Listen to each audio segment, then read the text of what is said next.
All right, looks like we're recording. Aloha, everyone, and welcome to session 2 of the 2020 IGARS Online Summer School, Remote Sensing for Volcanoes. Welcome. We're very happy to have you here. And today, or in this session, we're going to be learning about SAR and interferometry from Scott Rowland at University of Hawaii at Manoa. And so Scott, I'll pass it over to you. And I can monitor the chat. And so if folks do want to type in the chat, and then I can convey those messages to Scott, or we can go from there. So again, welcome and thank you very much, Scott. Okay, you're welcome. Aloha, everyone. Thank you for joining us at a reasonable Hawaii time. I apologize if it's not a reasonable rest of the world time. I also apologize if this is a little disorganized. Until an hour ago, I thought I was giving this talk tomorrow, but that's my fault for entering in the wrong day on my calendar. Not Ryan's fault at all.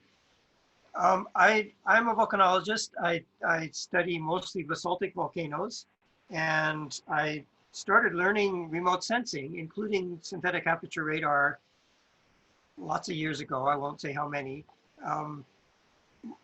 As a way of interpreting what volcanic surfaces are. And this was actually before people were using radar, at least civilians were using radar for interferometry. And then interferometry came along, and I and my colleagues started using it as a volcanological tool. I'm much more of a data user than a data producer. And so if you want to know how to collect synthetic aperture radar data and how to process them to get an interferogram, I'm afraid you've come to the wrong place. But we can find some references to help you out with that. I'm not going to not talk about that at all, but that's really not what I know how to do. And so what I want to do is give you folks an introduction to synthetic aperture radar, and then talk about how it is used for both mapping volcanoes and for monitoring how they deform. And so part of that's interferometry, but not all of it is interferometry. And I think it's safe to say that at least the interferometry part has really revolutionized the study of volcano deformation. Obviously, people have been looking at how volcanoes deform for a long time, but compared to what's capable with interferometry, SAR interferometry, the results previously were not wrong, certainly, but spatially much more limited. All right, synthetic aperture radar, SAR. A lot of my students like to call it SARS, but I tell them there's no S on the end. It's a very different thing. And this is kind of just a summary introductory slide. We use it for a variety of geological and geophysical work. SAR, or synthetic aperture radar, is what's called an active remote sensing system. And remote sensing in this respect comes in two flavors. You've got active and passive. And passive is what most folks are familiar with. For example, when a Landsat satellite collects an image of the Earth, the only thing the Landsat satellite is doing is collecting photons that have either been emitted from hot targets on the surface or reflected, solar energy that's been reflected off the surface. So the sensor is passive in the sense that it's sitting there just collecting photons. In an active remote sensing system, the sensor also provides the energy in the first place. And that's what SAR is. So synthetic aperture radar sends out a pulse of radar energy. That pulse of energy comes down from the satellite or from the airplane, interacts with the ground, comes back up, and is recorded by the same antenna, actually. The best analogy to this, I think, that folks are familiar with is a camera. A standard photograph that you take on a nice sunny day is a passive system. You click the shutter opens up, the photons flood in, and back in my day, they would expose the film. For you young folks, it will interact with a CCD and produce an image. And the only thing the camera has done is passively allow those photons to come through the lens and produce the image. On the other hand, if you're taking a photograph in a dark room using a flash, then you are using an active remote sensing system because the camera provides the energy and records the energy. So that's one thing to keep in mind for synthetic aperture radar and how it differs from what most folks think of when they're thinking of remote sensing. Another difference is that the wavelengths, the electromagnetic wavelengths that SAR uses, and of course the R is for radar, those wavelengths are pretty long compared to thermal remote sensing, visible remote sensing, or UV, etc. And in fact, the radar wavelengths are long enough that us humans can even kind of conceive of what they are. And the typical wavelengths that are shown, that I've listed here on the slide, are C-band, L-band, and P-band. And you can see the wavelengths are measured in centimeters, something that people can actually conceive of, right? You can picture 5.6 centimeters, or you can picture 68 centimeters. As a remote sensing scientist, I can say that near infrared light is 0.7 microns or 0.8 microns or so, but I can't really picture what a micron is. I know it's tiny, but it's not something that I'm familiar with on a human level. But centimeters I can handle. Even as an American, I can figure out what centimeters are. Let's see. Another big difference that we'll talk about a little bit more is that synthetic aperture radar data are not collected in a nadir view. They are collected looking off to the side. And in a little while, you'll see why it wouldn't work at all if the view was straight down. And then finally, for the imaging portion of using SAR for volcanology, as opposed to the interferometry part, SAR images show you roughness, the roughness of the surface. They do not tell you the color, they do not tell you the temperature, they don't give you a spectrum. They're telling you how rough that surface is. And in our usage, rough, quote unquote, means the bumps on the surface or the waves on the surface or whatever undulations there are about the same size of the wavelength or bigger. And as you can see, we've got 3 different wavelengths, at least listed here. There are others, by the way. But what that means is that if you have multiple wavelengths, you can say things about the different sizes of features on the surface. And if any of you have wandered around on very many volcanoes, you know that there are smooth surfaces, such as ash or pyroclastic surfaces, and there are rough surfaces, such as offloads, and everything in between. And so if you are looking at one of these synthetic aperture radar images and trying to understand what that surface is, if you have a good understanding of what to expect at your particular volcano, you can make some pretty good mapping decisions about what those surfaces are. And this reminds me to say something that I always tell my students on the very first day of class, in our remote sensing class. And that is that remote sensing is a tool. Remote sensing is something that allows us to do science. There are a few folks for whom remote sensing is the science, engineers and people who design optics and things like that. But for most of us, remote sensing is one of the tools that we use for our science. And in my case, it's volcanology, but people use remote sensing for vegetation studies and urban studies and oceanography, all kinds of things. So the key thing is not that you know how to use the software that displays your remote sensing imagery. The key thing is that you know your science. You know what a rough volcanic surface means with respect to volcanic behavior, for example, so that when you see a rough volcanic surface, you can say something about what that volcano did. And the same would go for using it for forestry or oceanography or whatever.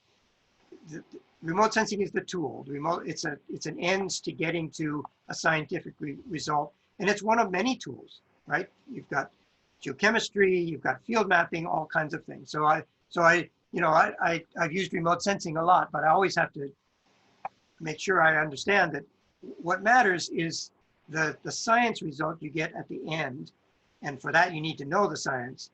It's not that, oh, I used a cool image to do this or that. Okay, you've stared at that image long enough. Here is a synthetic aperture radar, and this is Kilauea.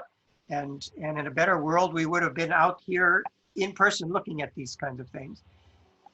And the image here is in a map projection, so it's as if you're looking straight down, and that's despite the fact that I told you just a moment ago that the images are not collected straight down, and we'll talk about that in more detail later.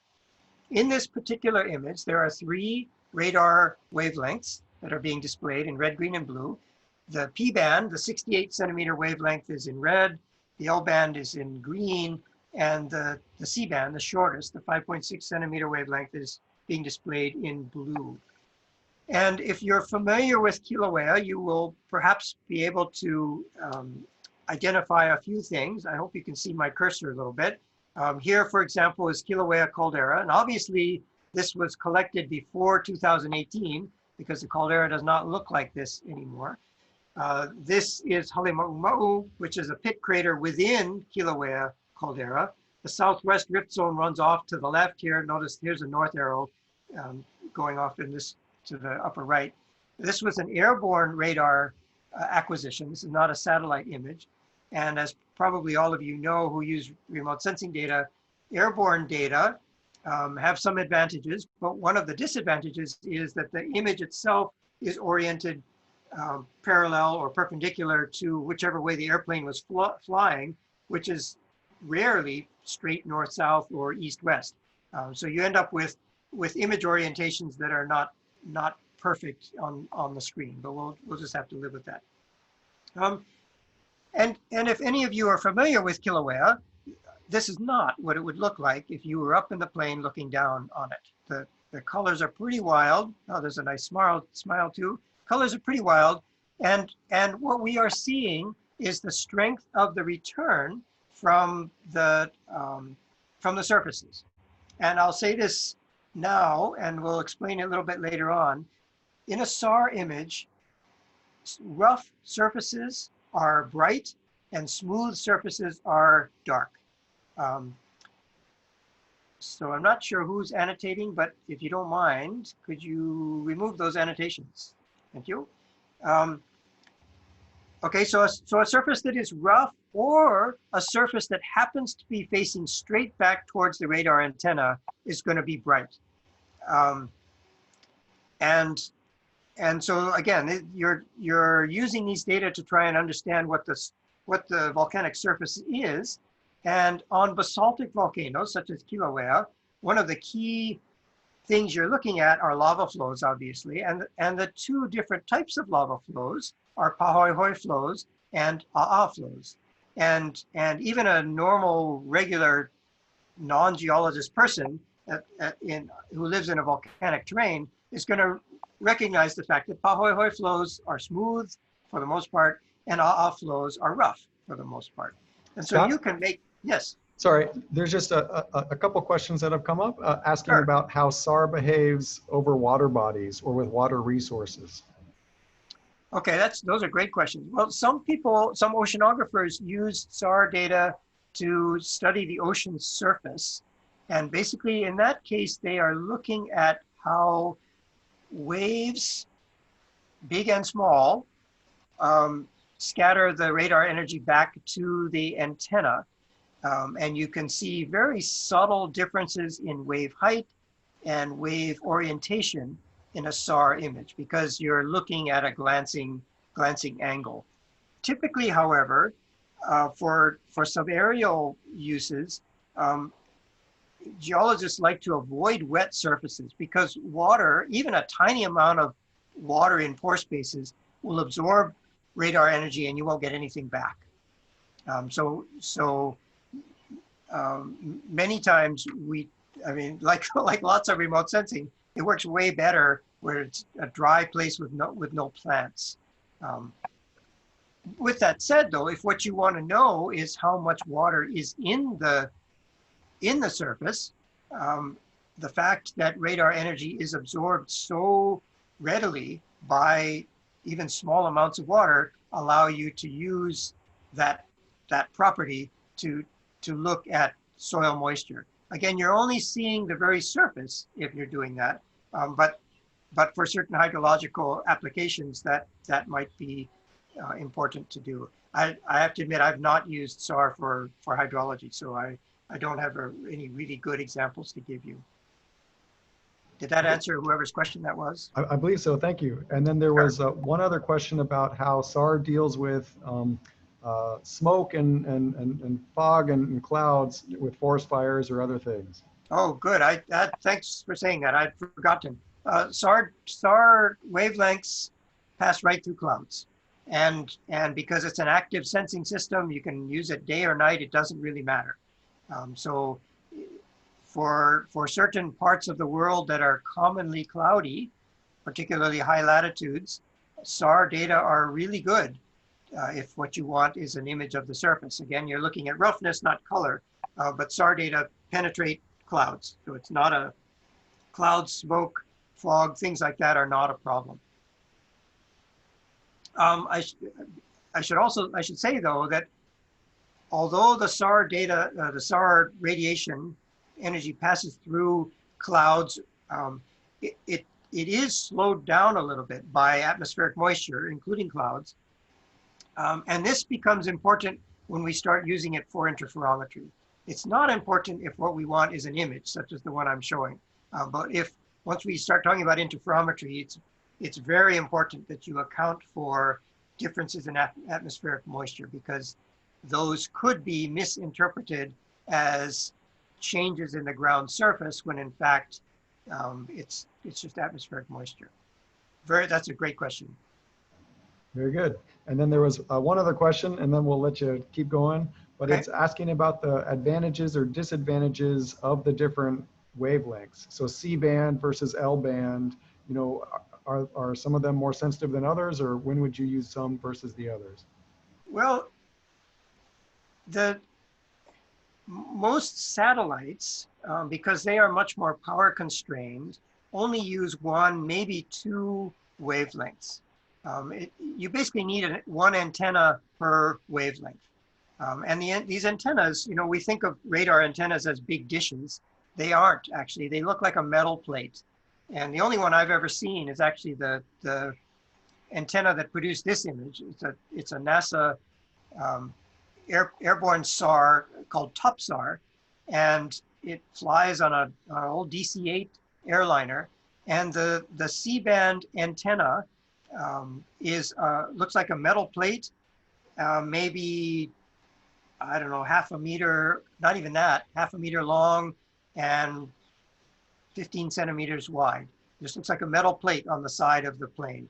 And then the L-band antenna is perhaps twice as big as that, or maybe a little bigger, and the P-band antenna is a pretty decent sized metal plate. Again, SAR is pretty energy intensive. You need a good amount of energy to send a pulse that's going to make it to the ground and come back up with enough power that you can actually collect those photons and make an image out of it. So how do you decide what wavelength you want? It partly depends on what you want to look at, and for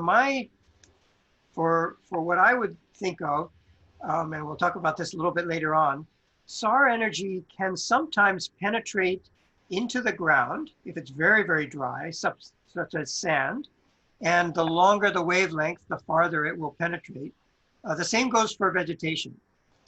If the vegetation is wet, then no SAR energy is going to penetrate it. You'll just see the top surface. But if the vegetation is relatively dry, longer wavelengths of synthetic aperture radar energy are able to penetrate through the vegetation canopy to the ground. So if you have the ability to decide what what wavelength you can use, and you know you're going to be studying a place that has some relatively dry vegetation, again, it cannot be like a rainforest because it's just not going to work at all, then you might want to choose a longer wavelength. But of course, that means you need a bigger antenna, right? Because the longer the wavelength, the bigger the antenna. And you know, depending on your satellite or your airframe, those might be limiting factors. I guess, I think, I don't have this off the top of my head. I think most imaging radar systems are L-band or C-band, but obviously there are some P-band, and there are other wavelengths. And those letters, P, L, C, and so on, are left over from World War II when radar was a secret, and they wanted to have something they could refer to without giving away what it was they were talking about. Does that answer the question about wavelengths? I think so. Excellent. Thank you very much. Go ahead. Okay. All right. So back to this image. You can see clearly that there are some very, very dark areas. Where did my mouse go? Sorry. There's some very dark areas, such as down here near the lower right corner. And immediately next door are some very bright areas. And as I said a moment ago, a dark area in a SAR image means the surface is very smooth, and a bright area in a SAR image means that the area is very rough. And in this particular instance, this dark, very smooth kind of oval shape here is a pit crater that has a lava pond in it. And this lava pond was erupted in 1959. And because the lava was erupting into an enclosed depression, it basically, I mean, it formed a lava lake, which eventually solidified. And it's a very smooth horizontal surface. And so that it, as I said before, smooth surfaces are dark in SAR data. Right next door is rainforest. And if you think about a rainforest canopy, it has roughness elements at all sizes. They're going to be small leaves and twigs, which will backscatter the C-band. There'll be medium branches that'll backscatter the L-band, and big tree trunks that'll backscatter the P-band. And so with all three wavelengths being scattered back towards us brightly, strong red, strong green, strong blue will give you white. And that's what this coloration is here. I have to see what my next slide is. Sorry, that's not it. Again, I will talk to you about how why you get bright or dark with rough or smooth in a few seconds or a few slides. You can also make out a lava flow that's kind of a dark blue here. And again, blue is C-band. That's the shortest wavelength radar. So this particular part of the lava flow has bumps on it that are about 5.6 centimeters or a little bit bigger. But it doesn't have larger bumps because it's not backscattering the green or the red. And if you only have blue, if you're only getting a signal in what you're displaying in as blue, then it's going to look like a blue area. This same flow, however, from this part of the flow, it's actually part of this same thing that produces this cyan line that sort of zigzags its way down towards the southwest. And cyan, of course, is produced by blue plus green.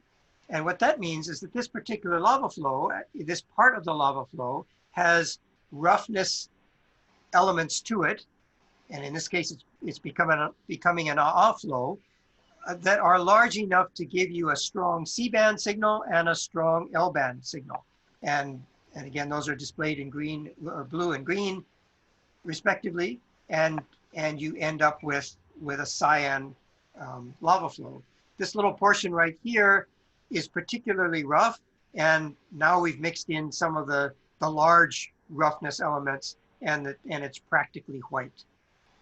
So if you are fortunate enough to have these different colors available, or sorry, these different wavelengths available, you can make one of these composite images and start interpreting things not merely rough versus smooth, but you can actually say something semi-quantitatively about how rough is rough, how smooth is smooth by looking at these color combinations. And the last thing I'll say before I leave this particular image is that in addition to rough versus smooth, you also get strong return if there are topographic features or faces that happen to be pointing directly towards the radar that's being collected or away from the radar that's being collected. And in this case, the radar was flying off the image here. So if you can see where I'm moving my mouse up here in the letters. I keep activating my zoom menu. I don't mean to do that. So moving up here, up here, in fact, well away from that, and it was looking towards the bottom of the screen. That was the view direction of the radar, off at an angle. And what you can see, for example, down here in the lower part of the screen, are these relatively narrow bright lines that sort of run diagonally from lower right to upper left. Here's one, here's another one, here's another one, here's a slightly fainter one. These are faults. These are places where the ground has downdropped, and all of these faults are downdropped towards the upper right.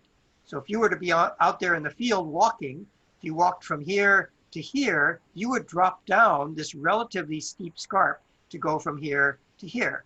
And likewise, you would drop down going from here to here. And you know, in the field, these are 10 to 20 meters high. They're decent sized fault scarps. And what's happened is, because the radar energy was coming from above, looking down, it hit these fault scarps and bounced back very, very strongly, and we got a really strong signal. Regardless of whether this fault scarp is smooth or rough, we get a bright signal if it happens to be facing in an optimal direction back towards the antenna. The opposite of that is this area here on the northwest side of Kilauea Caldera, where it's completely dark. And in this case, there's a big topographic drop from this area down to the caldera floor. And basically that caldera wall produced a radar shadow. No radar energy was able to image or to encounter the caldera wall here, and therefore we got no return. So the angled quality, the non-nadir quality of SAR data allows you to highlight structural features. And in fact, many people in the oil and gas industry use SAR data to look for faults because they're telling you something about the structure, which in turn may tell you something about where you might find petroleum resources. If you were unlucky enough to have a fault that was parallel to the direction that the radar is looking, then you're not going to be able to see it at all. So you need to have that fault either facing directly towards the radar or away from the radar in order for it to stand out strongly. And Scott, we had one question about this composite image. So it's made up of the three different bands, and those are at different wavelengths. It was about the spatial resolution. Are they all at different spatial resolutions and then have been resampled? Or it's a question about how you made this composite image or how this was created? The spatial resolutions, at least in the form that I received the data, were all the same. Again, I'm not a SAR data producer, so I'm a little bit ignorant, but as I understand it, and if somebody knows, please speak up. As I understand it, the spatial resolution is determined by the electronics and the way the image is produced as the data are received. And so the image that's produced, that's given to the user, can be created in a sense, in a form such that the spatial resolutions are all the same. And that's certainly how I received the data. Whether that's how they were exactly when they were collected on the airplane and processed, I'm afraid I'm ignorant of that. Okay, thank you. All right, I'm going to take forever at this rate, but I'll try to move over a little bit. Here's an image of a volcanic area that's far from Hawaii. This is the volcanoes in the Congo and that part of Africa. And at least when we received this image, and this is from the space shuttle, I believe, there were not a lot of visible wavelength images available just because the area is typically pretty cloudy. And at least it's cloudy at the time that Landsat tends to go over. Since then, there have been, fortunately, a number of cloud-free days when Landsat data have been collected, so we do now have visible wavelength images of this part of the world. But at the time, 20-something years ago, we didn't. And so a SAR image, again, because it penetrates clouds, allows us to get images of these somewhat unknown volcanoes. Obviously, the people who live there and the people who study it know these volcanoes very well, but a lot of the world is not familiar with them. If you are familiar with particularly Nyiragongo, and you look at this and say, wait a minute, this doesn't look right at all. Part of the reason is that synthetic aperture radar images have some distortion to them. And I will go over that briefly in a few minutes. So don't jump up and down and scream when you say, wait a minute, the volcano looks wrong. I'll explain why that's the case. Here's an image of Kohala volcano on the Big Island of Hawaii. Also typically cloudy, quite well vegetated. Excuse me, in this case, the radar energy again was collected from, actually sort of collected from the upper right. And you can make out these linear features, which are, again, a set of faults. And it's not as if we discovered these faults using the SAR data. People have known about them for a long time. But again, this is a very heavily vegetated area. It's jungle there. It's often cloudy. And the SAR data are a really good way to map these faults very, very accurately. All right. Perhaps I should have shown this image earlier, but here we are. Excuse me. Again, radar data are collected in a non-nadir way. They look collected looking off to the side. So if we look at this diagram down here in the lower right, imagine our radar antenna on an airplane or a satellite, and it's flying into the plane of the screen. So it's flying away from us, and it's looking out to the right. And it's illuminating a swath of ground that's not directly below the antenna. It's off to the right.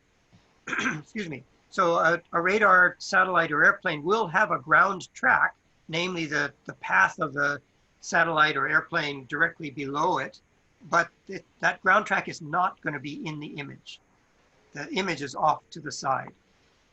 And we can design our radar system such that this angle, and here it's called the center look angle, sometimes it's called the incidence angle. It's measured from vertical out to the line that connects the radar antenna to the center of the swath, or the portion of the swath.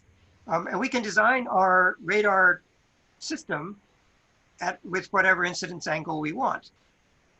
And we'll talk a little bit about why you might choose one or the other. But this is the geometry that we have to think about. That the antenna is flying over the ground, but it's not looking straight down. It's looking off to the side. And here's my somewhat poor attempt to draw this in 3D. Here's the ground track of the radar antenna. And then here's the swath off to the side. And one edge of that swath is near to the ground track, and we would call this the near range. And the other edge of that swath is far away, called the far range. And this dimension, perpendicular to the direction that the radar is going, is called the range direction, or the range dimension of a radar image. And in a few minutes, we'll talk about how we get spatial resolution in that range dimension. All right, why do we get bright versus smooth? Well, remember, the radar energy are coming in from an angle, and in this upper diagram, they're coming in from the upper left, coming in at an angle, and they're interacting with the surface. And in this case, diagram A, the surface is made up of small things that are small relative to the radar wavelength. And basically what happens is the energy comes in, it's like light shining on a mirror from an angle. The energy comes in, it hits the surface, and it bounces off with the angle of reflectance equal to the angle of incidence, and it goes off to the upper right. And there's a lot of energy going off here, but the antenna's up here. We don't see any of that energy. The energy has come in, hit the surface, and bounced away from us. We get nothing. Therefore, a smooth surface, and again with smooth being particles smaller than the radar wavelength, the smooth surface produces no return energy, and the pixel will be dark. On the other hand, if you've got larger lumps on your surface, when the radar energy comes in, again from the upper left, it hits this surface here, and it bounces in all kinds of directions. So some bounces away from you, some bounces up, straight up, but some of it will bounce straight back towards the antenna where you can record it. And that's how a rough surface produces a bright pixel. You're getting a strong return from a rough surface. And again, rough depends on the wavelength you are using. And long ago, one of our students struggled with this a little bit, but came up with an analog way to think about it. Imagine you've got kind of bumpy ground, or maybe a ground where you've scattered some pebbles, and you toss a basketball at an angle down towards this ground surface here. That basketball is going to go away from your hands, it's going to hit the ground, and it's going to bounce away from you. And there's no way you're going to be able to catch it, because you're standing over here where you threw the basketball. And you could throw a whole bunch of basketballs and they're all going to bounce away, and you're not going to catch any of them. However, if instead of basketballs, you start throwing golf balls, well, again, some of those golf balls are going to hit the ground and bounce away, but a few of them are going to hit just right so that they bounce back towards you and you can catch them. And so that's the basketball, golf ball analogy to why smooth or rough surfaces appear dark versus bright. Does anyone have questions about that particular aspect of SAR?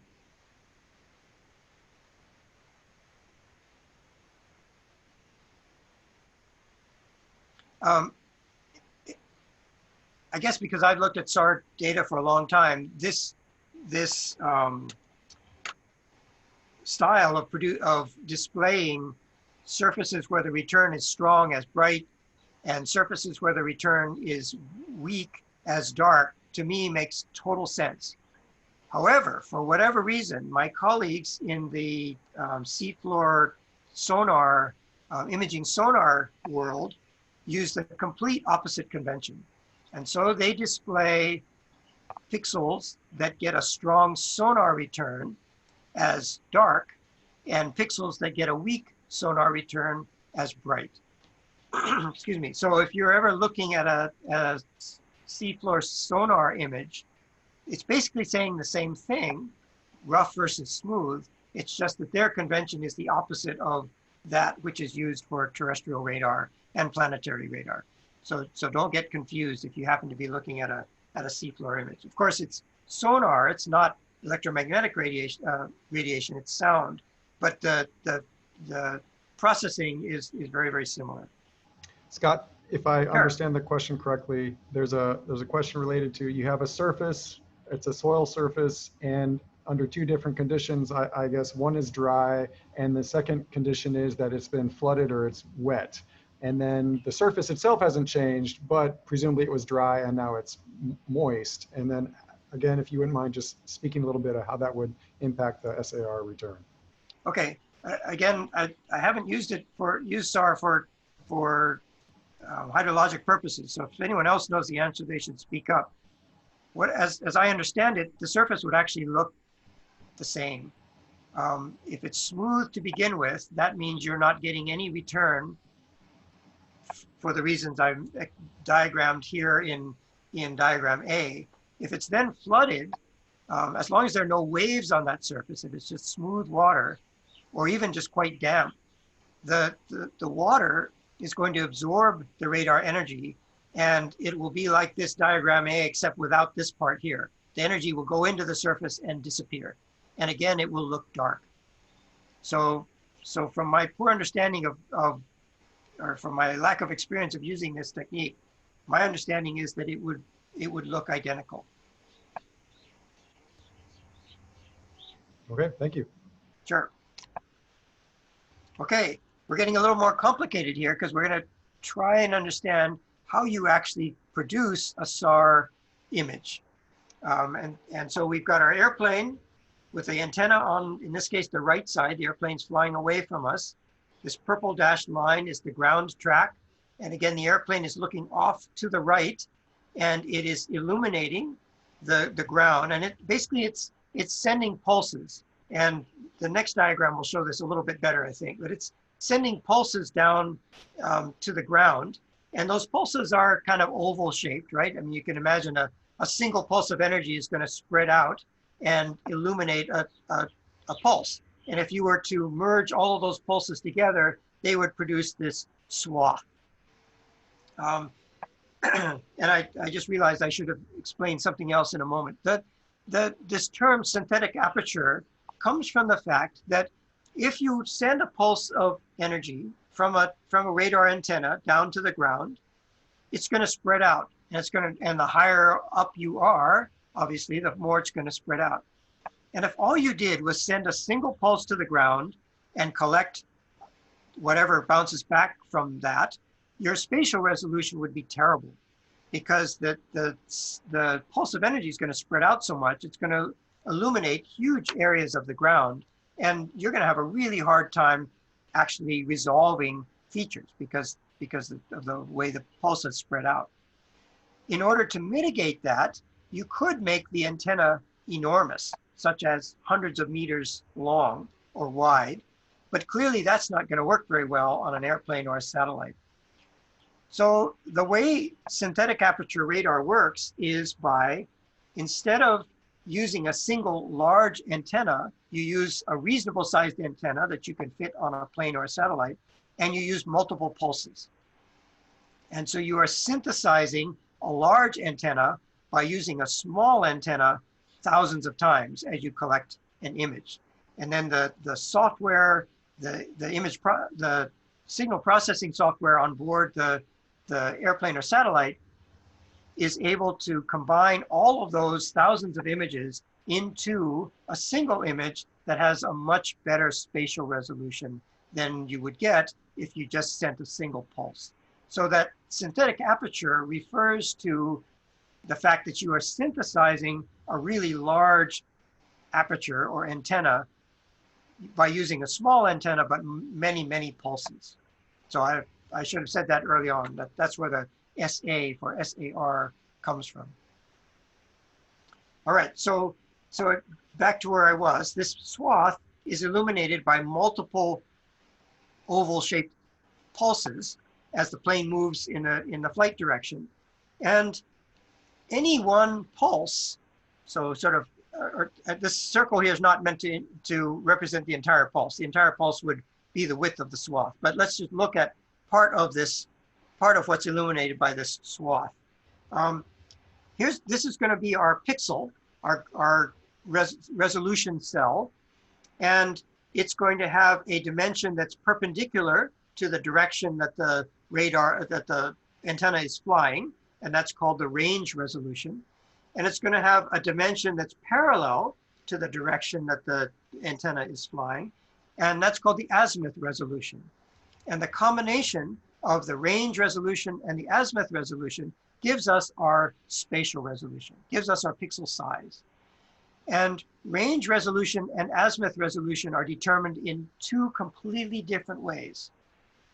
Unlike a satellite image, a Landsat image, or a digital camera image, where the size of your pixel has to do with the focal length of your camera and the lenses and the distance you are from the target, that is not the same for synthetic aperture radar data.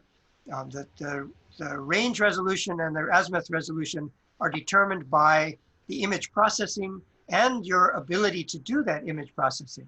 And so it turns out that the height of the plane or the height of the antenna or the distance of the antenna away from the ground does not determine your spatial resolution. So flying lower doesn't really help you. Somebody raised their hand, so I'll be happy to stop and answer that question.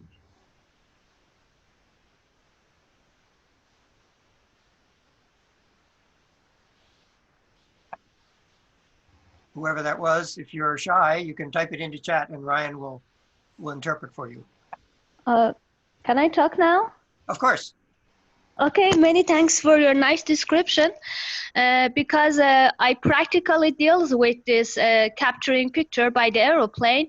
And do you think that how I can find a suitable instruction for the mapping flight by several type of images, SAR images or optical images? do we have a special pattern for the flight? It depends on if the data are collected from an airplane or collected from a satellite.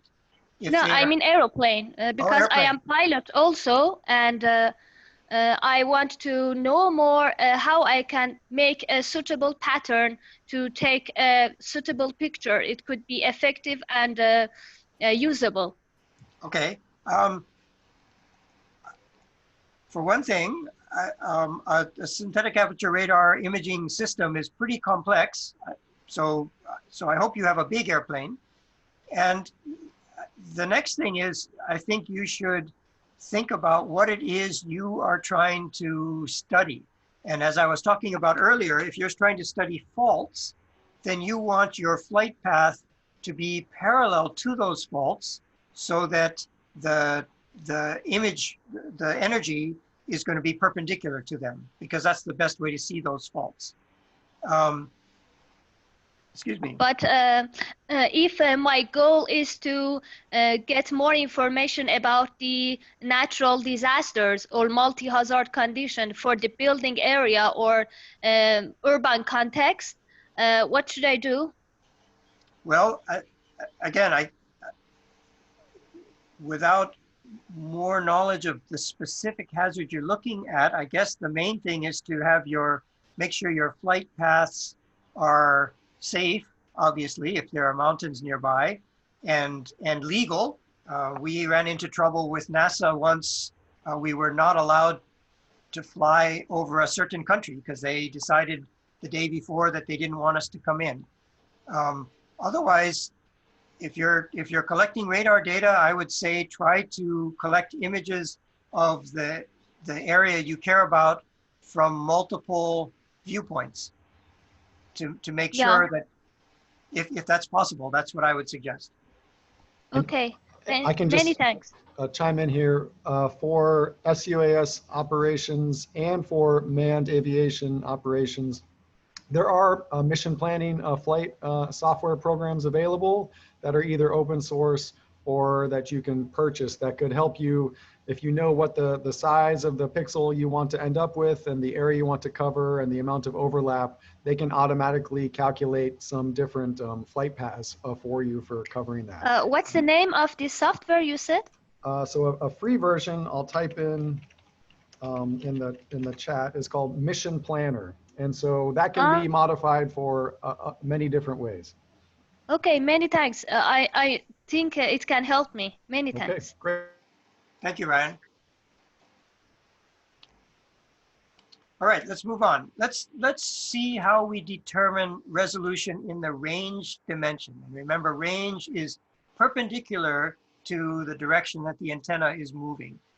So here we have two dinosaurs, not your usual target for SAR, but we'll use them anyway.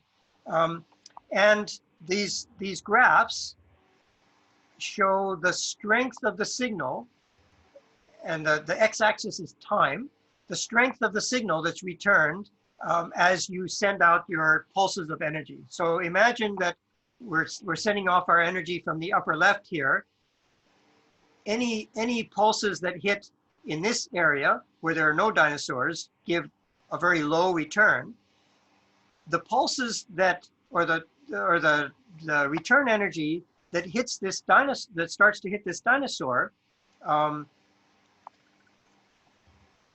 the first pulses that hit that dinosaur come back early, and as time goes on, we get more and more pulses that hit that dinosaur, and then as the energy starts hitting the ground between dinosaurs, the strength of that return starts to drop off. And then here's another dinosaur that's displaced perfectly perpendicularly away compared to the flight line. Pretty soon we start getting returns from this second dinosaur, and the strength of the signal goes back up again, and then it drops off. So imagine these two dinosaurs, sorry to do this to you, imagine these two dinosaurs are located close to the ground track and then far away from the ground track on a line that's perfectly perpendicular to the ground track itself. Okay, so we start to get the first return from the first dinosaur, and then it drops off. And a little bit later on, we start to get the return from the second dinosaur, and it drops off. And the reason the return from the second dinosaur comes later is that it's farther away, and the light energy takes a longer time to get to that point. It's a single pulse that goes out, but the photons that get returned from the dinosaur that's farther away take a longer time to get back to the antenna. It took longer to get there, and it takes longer to come back. And so our combined signal shows a peak, and then a trough, and then a peak, and then a trough. And the fact that there are two peaks here tell us that there are two objects there. We can resolve those two objects. If you imagine now that the dinosaurs are a little closer to one another, what happens is that you start merging the two individual returns. And your resultant return is this skinny black line here. We get the early returns from the first dinosaur. They start to drop off, but pretty soon we start also getting the returns from the second dinosaur before those from the first dinosaur have dropped off completely. So this trough in the middle is not as distinct as the trough when the dinosaurs are farther apart. But as long as our software, as long as our our signal processing hardware and software are able to detect this slight decrease in signal strength, then we can say, aha, there must be two things here. We don't know that they're dinosaurs, but we know that there are two things here. Finally, however, when the dinosaurs are too close to one another, we cannot resolve the two bumps that are generated by those two dinosaurs. We get the returns from the second dinosaur while we're still getting returns from the first dinosaur, and there's no decrease in signal strength, meaning we cannot resolve those two dinosaurs. So the ability to resolve two objects in range dimension, the dimension away from the ground track, is determined by our ability to see very, very slight decreases in the return signal strength, if they exist. Okay, so that's range resolution in synthetic aperture radar. And it's the same for, well, let's see. It's obviously range resolution for imaging radar, and it's going to determine our range resolution for when we get to interferometry as well. Okay, so that's range resolution, perpendicular to the direction that the antenna is moving. Azimuth resolution, which is parallel to the direction the plane is moving, is determined in a completely different manner. And let me back up 2 slides, sorry. You'll notice that I colored part of this little perpendicular swath here, or perpendicular band here, blue, and part of it red. And the reason for that is that any photons that go out in front of the plane, right? Remember, we send photons out, they spread out in all directions. Some will go perfectly perpendicular to the flight line, but some will end up out in front and some will end up behind. Those that end up out in front, when they are scattered back to the plane, will have their frequency shortened, because effectively the plane is moving towards this point here. And that relative motion between the plane and the ground causes any photons that end up in front of the plane to have their return frequency shortened compared to what was sent out initially. This is the Doppler effect. Likewise, any photons that end up behind the plane, when they return, their frequency is going to be slightly longer than what was sent out. They will be red shifted. So the ones out in front are blue shifted. The ones out in back are red shifted. Of course, blue and red are our visible wavelength terms. We cannot see these wavelengths, but you know, people are familiar with blue shift and red shift. Those photons that go perfectly perpendicular will return with the same frequency that they went out with, and they won't have any frequency shift at all. So along a line parallel to the direction that the plane is flying, you will get some energy reflected with scattered back with a strong frequency shortening. That amount of shortening gets less and less and less until it's 0. And then for these pixels out here, the frequency that's returned is longer until you get to a relatively strong frequency lengthening or a redshift. So the frequency of the return signal varies depending on if the pixel is out ahead of the plane or behind the plane. Is that something that can be corrected for or used for? Or No, we there's need been some that. questions about this. Oh, we need that. So that is what allows us to resolve things in the azimuth direction. So that's what this diagram, let me go on to this and then I'll see if I've totally destroyed the understanding. So instead of dinosaurs, we're now looking at sharks. And so we've got time along the x-axis again. And these squiggly lines represent the frequency history of the pixels that hit the shark. So imagine we're flying along and initially the shark is well out in front of us. So the first photons, radar photons that come back from the shark are going to be very strongly blue shifted. And as we fly along next to the shark, the amount of blue shift decreases until this time, when the shark is directly off to our side, the frequency we send out, or sorry, the frequency that returns is identical to the frequency that we sent out. As we keep on flying, now the shark is behind us and the return frequency of the photons starts to get longer than that which we sent out. Basically, it's red shifted. Now there's a second shark. And long after we've stopped receiving, after we've stopped receiving returns from the first shark, we start receiving returns from the second shark. It too will have strongly blue shifted return photons, then no frequency shift photons, and then red shifted photons. The black signal at the top is the combined measurement that we would get from these two individual measurements. And what you can see is that that combined measurement has a high frequency, it starts to drop and becomes low, and then there's a very sharp change from low frequency returns to high frequency returns. And as long as our signal processing software can detect that frequency change, which in this case is pretty distinct, we can say, aha, in the azimuth direction, there are two objects. We can resolve these two objects. Notice what, excuse me, notice what happens when the sharks are a little bit closer together. They still produce the same blue to red shift returns, but they're now overlapping because in the azimuth direction, the two sharks are closer to each other. So this actual combined signal that we return, or that we receive, sorry, goes from high frequency to low frequency, and there's not quite such a sharp boundary, sharp distinct change from the low frequency of the first shark to the high frequency of the second shark. But it's still enough of a frequency change that we can detect it with our signal processing software. Eventually, however, the two sharks are so close to each other in azimuth direction that we cannot detect a frequency change when we switch from those returns coming from the first shark to those returns coming from the second shark. And at this point, we cannot resolve those two sharks. So when you combine those two things, this might be, before I go on to this, let me see if that red shift, blue shift business was answered by the questioner.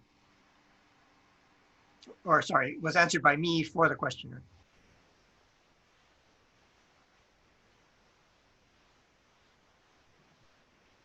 I think so. There may be some questions that roll in, but right now it's quiet. Okay. All right, so when we combine these two processes, the range resolution, which is basically looking at the amplitude variation with time, and the azimuth resolution, which is determined by looking at the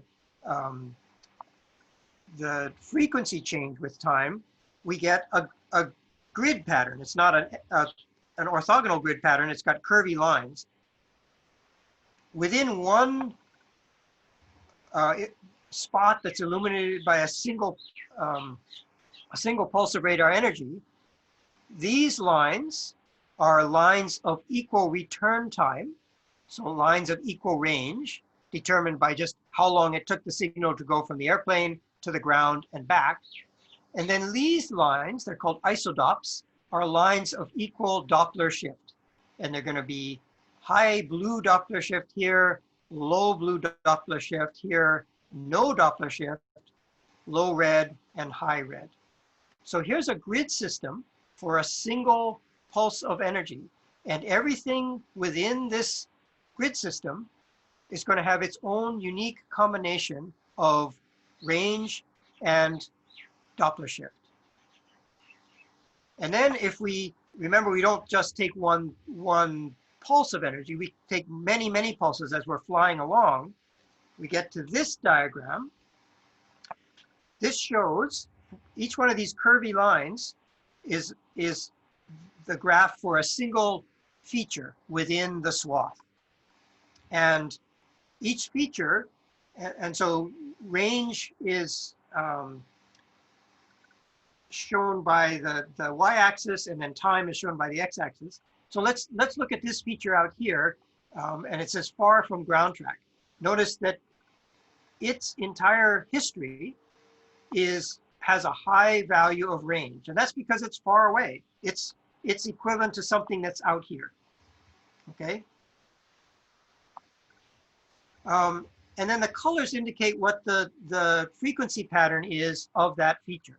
So when that feature first shows up in the swath of the radar, it has a high range and it has a high blue shift.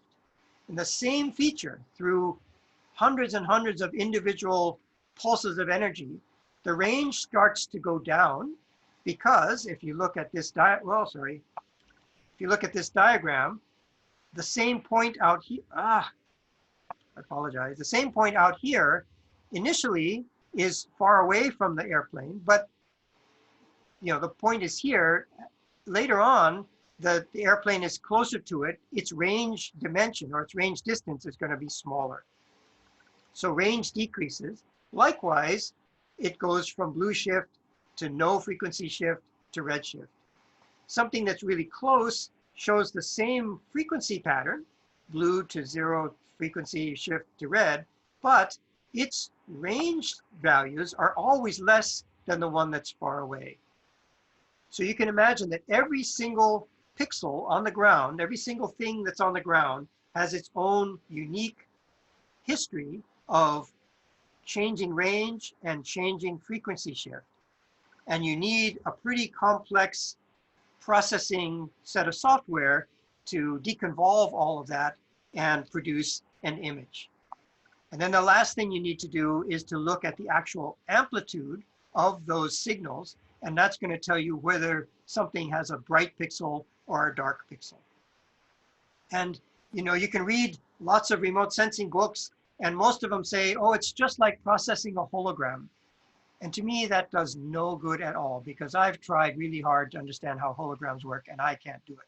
But if any of you know how a hologram works, processing the synthetic aperture radar data to produce an image is apparently the same thing, but that's all I can say. Any questions about this range resolution and azimuth resolution? If I can interpret this question properly, I think it's a question about spatial resolution across the SAR image. So clearly things that are farther away from the airplane presumably would have a different spatial resolution than things which are quite close to the airplane. So that is true if you, that is true if you're in an, well, so obviously if you're sending your energy out at an angle, your photons are going to get spread out more the farther you are away from the airplane. They're going to cover a larger area of ground. The way the data are processed, however, that's basically a geometric spreading, just due to the angles. As long as you know how high you're flying and you know what the angles are, you can process your data to get rid of that problem. And when you're looking at a SAR image, the spatial resolution is going to be the same throughout the image. You are correct that those pixels that are far away in the range dimension received fewer photons, but that doesn't, and the same area of ground will have received fewer photons, but by the way they process the data, the pixel size is the same. So I guess the real thing that varies is going to be the signal to noise ratio in the pixels close to the ground track versus those far away from the ground track. Very good. All right. Okay, so let's look at, how was I going to do this? Okay, so let's look at one of, so I'm not trying to be a minister here and preach that SAR data are the best thing in the world, because there are definitely some limitations to them. And one of them is this idea of what's called foreshortening and layover. And this has to do with the fact that the radar data are indeed collected at an angle. This is Oahu, but if you're not into Oahu, this might not be very useful. Let me go to this next diagram, which I stole, and I didn't even give the source, so I apologize. Let's say we've got an airplane up here in the upper left, and it's sending pulses of energy down to some hills. Okay, so the airplane is flying away from us, or towards us, it doesn't matter, but it's flying into and out of the plane of the screen. And you know what? I'm not going to do it. If I can annotate this. Actually, this is a better diagram. I'll go back to the first one. So here's a place, I believe this is in Alaska, where we have a relatively straight mountain range. The red line shows the crest of the mountain range, and a valley here and a valley here, and then there's another mountain range and another mountain range. Okay, so these are mountain ranges that just happen to be aligned parallel to the flight direction of the radar that we're going to see in a moment. This is not a radar image, this is a Landsat image, so it was taken looking straight down. And what you notice is that the mountain ranges, the spacing of the mountain ranges, and then the valley and the range and the valley, they're relatively equal to one another. So in a map view, for example, the distance from the river on the left to the mountain crest is about the same as the distance from the river on the right to the mountain crest. When you look at the SAR image, which is this one down here on the bottom, that's not true at all. This is the same mountain range. This river is the same as this river. This river is the same as this river. What you see, though, is that now the mountain crest is much closer to this river than it is to this river in this radar image. Okay? This is not correct. This is the map view, which is the truth. This is a radar image that shows it's a combination of both foreshortening and layover. And basically, the way to think about it is that if you have any kind of topographic feature, and the steeper it is, the more distinct this will be, that topographic feature will appear to lean towards the direction that the radar energy was sent from, so towards the antenna. So even though it doesn't say on this diagram here that the radar was flying along to the left here, looking to the right, you can tell that it was, because this mountain range, which should be more or less symmetric, is leaning way over to the left. It's as if everything on the radar side, the radar facing side of the mountain range has been pushed towards the radar antenna. And on the other side, it's as if everything's been stretched. So what it ends up looking like, it makes it look like this left side of this mountain range is much, much steeper than the right side. And as we look, if we look back to the Landsat image, that's not the case at all. It's the mountain is more or less symmetric. And the diagram that I stole here doesn't quite show this quite as well.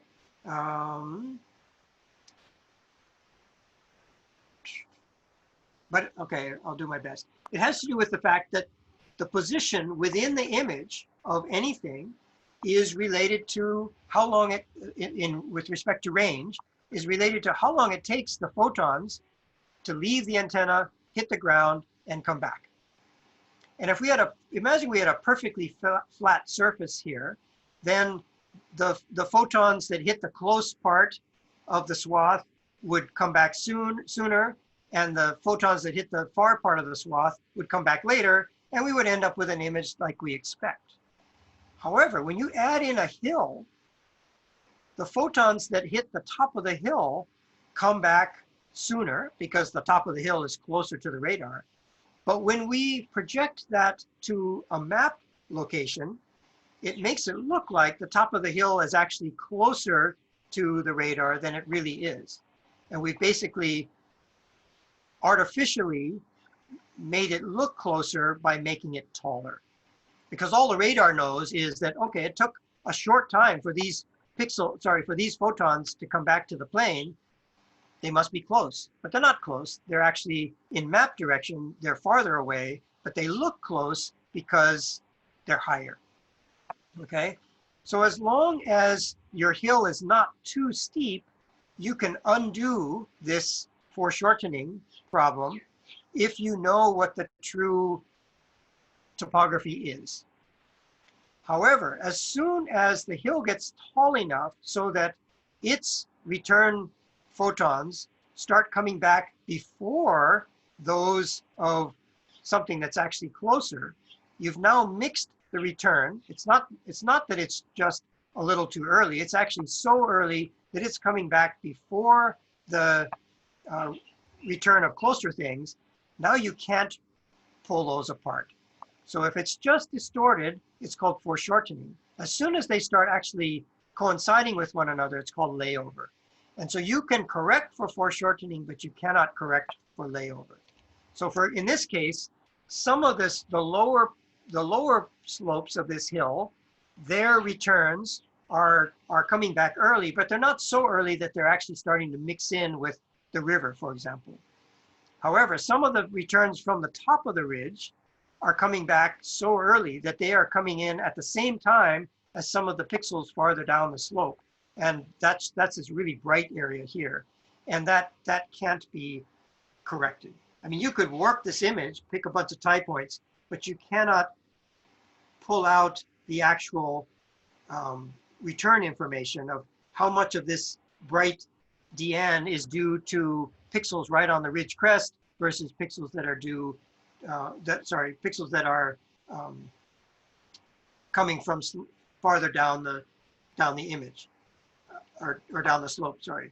And this is entirely due to the fact that radar looks off to the side, okay? And what you can see is that this problem gets worse either the farther away the object is or the larger your angle of incidence. So remember, the angle of incidence is measured from vertical out to the radar beam. And what you see is that the, actually the other way around, that the foreshortening is worse for these guys. Out here are pixels from the base of the hill are going to still arrive before the pixels from the top of the hill. So we get less of this foreshortening and layover problem. However, we get much more radar shadowing. Here, where we've got a smaller incidence angle, we get much less radar shadowing. However, because of the geometry of this hill, it's much more likely that the photons that hit the top of the hill are going to arrive, quote unquote, early. And so our foreshortening and layover problems are going to be more severe with a smaller incidence angle. And you can imagine that if the plane were directly overhead looking down, it would be a total mess because we would always get returns from the top of the hill before we got returns from anything at lower elevation. Okay, so this balance, somebody asked earlier on, how do you, excuse me, how do you decide on various parameters of your imaging radar? Well, here's how you might decide on your incidence angle. If you're looking at very hilly terrain, you're going to have to balance between, are you worried about layover or are you worried about shadowing?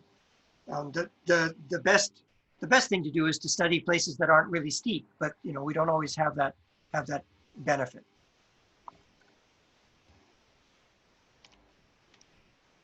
Okay, here's one more example, and I think pretty soon, sorry, I may do a little slide jumping around to give you folks a break, but excuse me, here's one more example. This is Mount St. Augustine up in Alaska, and it's a relatively symmetric stratovolcano.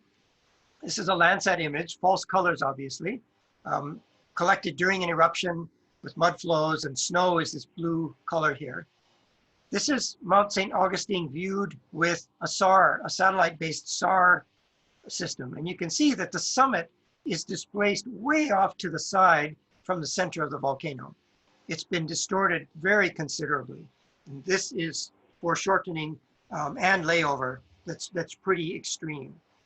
So it would be pretty difficult to map the upper slopes of Mount St. Augustine using this particular SAR image. You could map the lower slopes because the layover and foreshortening are not so severe, but you would basically have to give up on trying to map the upper slopes. And again, this is due to the geometry of the radar data and how, how an image is put together and how the resolution works in the range direction. So what I'd like to do is take a quick break. And sorry, I'm skipping some steps. I know people hate it when you do that. I'm going to leave you with a question from a midterm exam that we've given our students. And I can't see all of it because of sorry, let me shrink this. Okay, this is Fernandina in the Galapagos Islands with a SAR image collected from the space shuttle. And I think you know all you need to know to answer questions A through, oh, it looks like there's 2 Ds. This should be E. You should know all you need to know to answer these 5 questions. And I'll give you 2 or 3 minutes, and I'm going to go drink some water, and I'll come right back. Ryan, is that okay? Yep, that sounds good. Okay, gang, have fun answering questions. Go walk around the room, drink some water, whatever, and I'll be right back.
Whoops, sorry about that.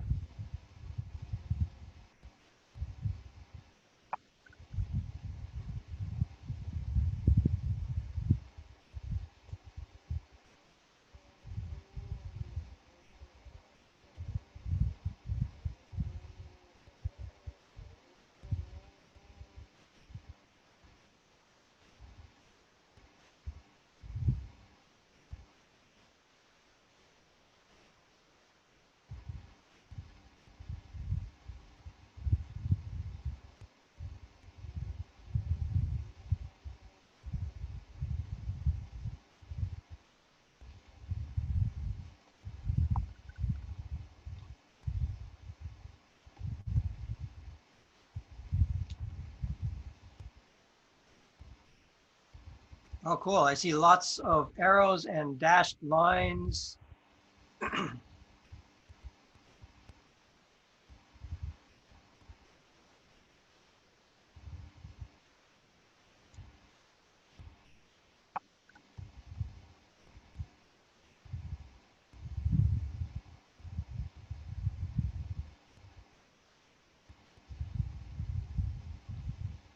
Okay, let's start working through this. So I think probably the lava flow part is the easier part of the question. And flow A is this flow kind of like this. And it's relatively bright. So I agree with whoever circled this, that's rough. Flow B is this one. It's relatively dark, so it's smooth. So, excuse me, it's going to be a pahoehoe flow. C down here is bright, D is dark, and E is bright again. So A, C, and E are rough flows, and B and D are smooth pahoehoe flows. Have any of you been to Fernandina in the Galapagos?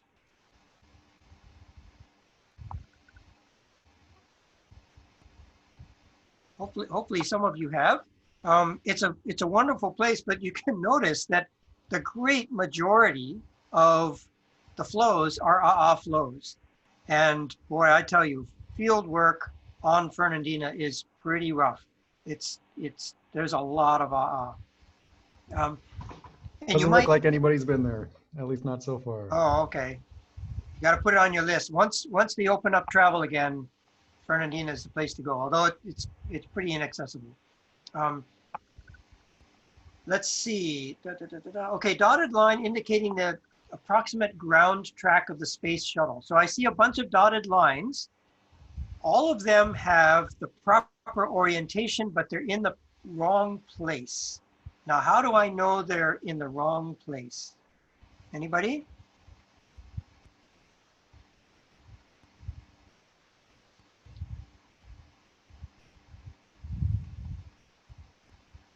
What is it about the way that radar data are collected that tells you that those dotted lines are all in the wrong place?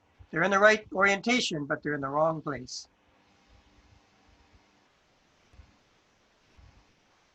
Remember, I'm asking what's the ground track, the track directly below the space shuttle. Yeah, getting some comments that it's side looking, and so the track might even be off the photograph.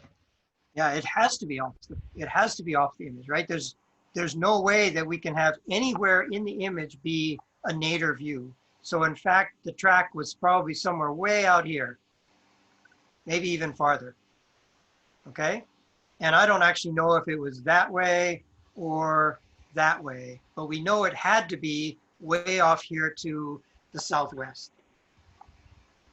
And most of you looks like everybody got the view direction correctly, namely southwest towards northeast. And the way you know that is that this wall of the caldera is very bright, and this wall of the caldera is in radar shadow. So we know we must have been looking in that direction there. Okay, so you folks would have gotten, I don't know, 85% of the question. Okay, so just remember, anything that's in a SAR image that cannot include the ground track. The ground track is always outside the image swath. Okay, any questions about this? All right, gang, I am going to clear the annotations. Oops, somebody snuck in. Okay. Well, you know what? Every time I do this, I have to restart the slideshow. Sorry, I'm gonna have to, unless somebody knows the trick to restart the slideshow to advance the slides.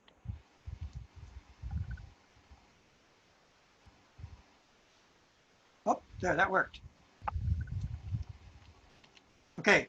I mentioned very briefly that radar data can penetrate surfaces, and I'm just going to touch on this very shortly. And again, the material that you're looking at has to be very, very dry, because if there's any moisture, that moisture will absorb the energy and it won't penetrate at all. And this diagram is meant to show how that ability to penetrate dry material varies with wavelength. The longer the wavelength, the deeper that energy can penetrate. And this was first realized with some data from back in the 1980s, or maybe it was early 90s. The shuttle imaging radar A flew over the Sahara Desert, and on the left is a visible image of the Sahara Desert, and you can see lots of sand. On the right is the same visible image with the Sar swath superimposed on that visible image. And what was pretty cool was that the data, the radar data, were able to penetrate 2 to 3 meters of sand and show old river channels, old stream channels in the bedrock that lies below the sand. And this only works in a place such as the Sahara, again, because the sand is so dry. You cannot use this technique if there's even a tiny amount of moisture in the material you're looking at. You know, it's an hour and a half and we haven't even got to interferometry. I'll touch on this very briefly. NASA has spent a lot of time studying synthetic aperture radar and developing different techniques, both for terrestrial remote sensing and for planetary remote sensing. And this is basically a radar corner cube. And if any of you folks have used electronic distance measuring, like an EDM or a total station that sends a pulse of laser light to a corner reflector so that you can measure distance very precisely, scale that up to a size that will work with wavelengths measured on the scale of centimeters, and this is what you get. So back in the 90s, we put out a bunch of these radar corner cubes on Kilauea, and we surveyed in their location very precisely and used these to work with co-registering certain radar images. And we also put one in the rainforest to try and see if the radar data could penetrate the forest canopy, and we couldn't see it at all in the radar data.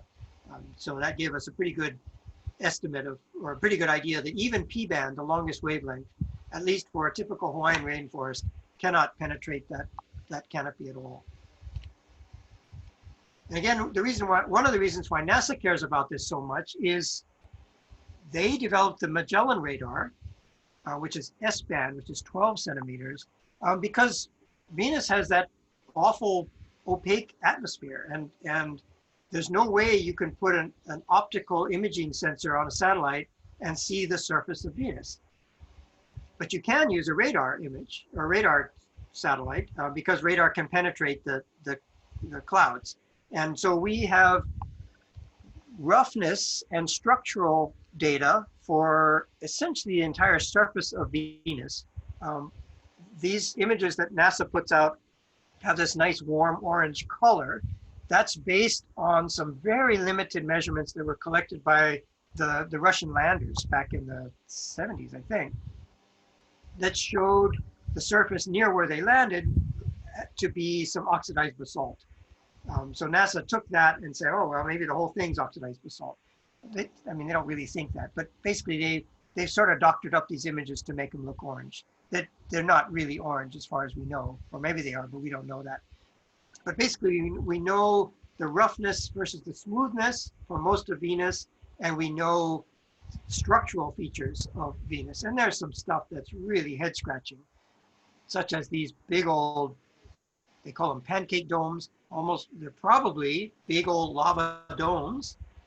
Then we get this beautiful orthogonal pattern of fractures, some running northwest, southeast, some running northeast, southwest. I'm not sure what this is meant to show. Okay. Scott, and there's a question. Sure. Can you use SAR to identify faults and cracks and surface features of ice, like in Antarctica? As long as it's ice, well, actually, the honest answer is I don't know. I don't know what the dielectric constant of ice is. Dielectric constant of water is very high, and that's why I've said a number of times that any kind of surface that has moisture in it gives you no return. For ice, I don't know what it is, so I have to admit I don't know what the answer is. I do know that there were a couple of serious plane crashes in Greenland back in the 1950s, and they were using radar as an altimeter and the radar was penetrating into the ice and giving them a false sense that they were higher above the ice surface than they thought. That may not be relevant at all, but so I guess the answer is I don't know. Okay, I thank you. apologize. Okay. So back in the 80s, we did some experiments to try and quantify what roughness means. And this was a grad student, project of a grad student at our university back in the 80s. And basically we built this template to take out to rough surfaces and smooth surfaces. And we collected photographs and then back in the lab measured how the height of the surface varied in these different areas, and then compared that to whether those surfaces were rough versus smooth in the radar images to try and actually quantify what rough means. So up until now, I've just been saying rough or smooth, but Lisa Gaddis, who did this work, was trying to actually quantify it. And I'm going to move on from all of her calculations. You know, Ryan's making this PowerPoint available to you folks, so you're, you know, if you want all this stuff, it'll be available to you. Okay, and I'm going to skip some of these things. Part of using SAR that I don't understand very well, and most people don't either, but we just use it anyway, is the fact that you can get different returns from surfaces based on how the radar energy is polarized. And you may see diagrams when you start looking at these radar data. Here it says HH and then HV. Basically what that refers to is the fact HH means the outgoing radar pulse was horizontally polarized, and the return pulse was recorded such that only the horizontal component was recorded. So it's an outgoing horizontal pulse and an incoming horizontal pulse. Sorry, should have turned off the phone. And then HV means the outgoing pulse was horizontally polarized again, but only the vertical component was recorded. And what you can see is that this is the same image, same area, same image, but just processed slightly differently. They're not identical. They're pretty similar, but they're not identical. So there are aspects of various types of geological surfaces that interact differently with the radar energy to give you different polarization strengths for which you can then, if you are trying to make a map, you may have trouble interpreting the difference in a physical sense, but you can at least say, aha, there's something different here. I need to look in visible wavelength imagery maybe, or thermal imagery that I can, you know, correlate the image with the physics a little bit more easily. And this was done by a grad student also from our department for Venus, and I'm going to skip that. I'll just point out kind of interestingly that SAR, everything I've talked to up until now has involved the antenna being on an airplane or a satellite. And remember, it needs to be moving. SAR has to be moving. You can use the Arecibo dish in Puerto Rico to do SAR imagery. In this case, the movement is the rotation of the Earth. And so the diagram I showed right here, the top image was made by the Magellan spacecraft orbiting Venus. The bottom image was made by that Arecibo disk. And in this case, the motion to produce the azimuth and range resolution is the rotation of the Earth, because obviously this thing ain't moving on Earth very fast. Okay, I'm going to skip these things and move on to interferometry. So before I do that, does anybody have questions about the basics of SAR and how SAR data can be used for mapping structures or surfaces on a volcano or on anything else?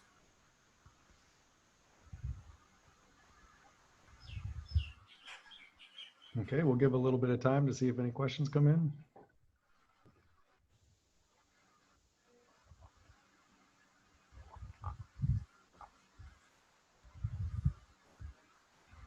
Okay, well, if something comes up later, feel free to ask it.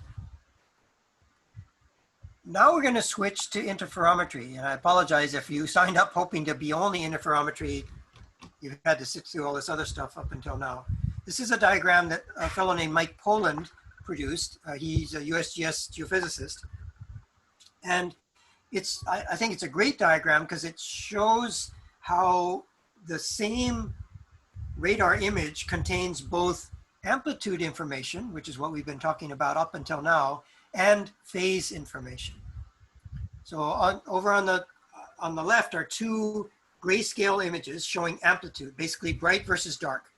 And this is an area in Turkey, I believe. And you can make out lakes and a coastline and mountains and things like that, just as I've been talking about up until now.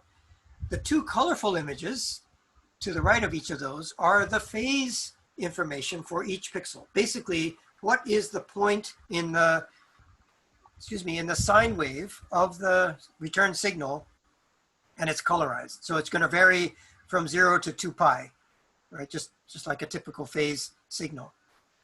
And for an individual image, the phase information just looks like noise. It looks like one of those things that you're supposed to stare at and you see dolphins, but you're not going to see dolphins if you stare at this one.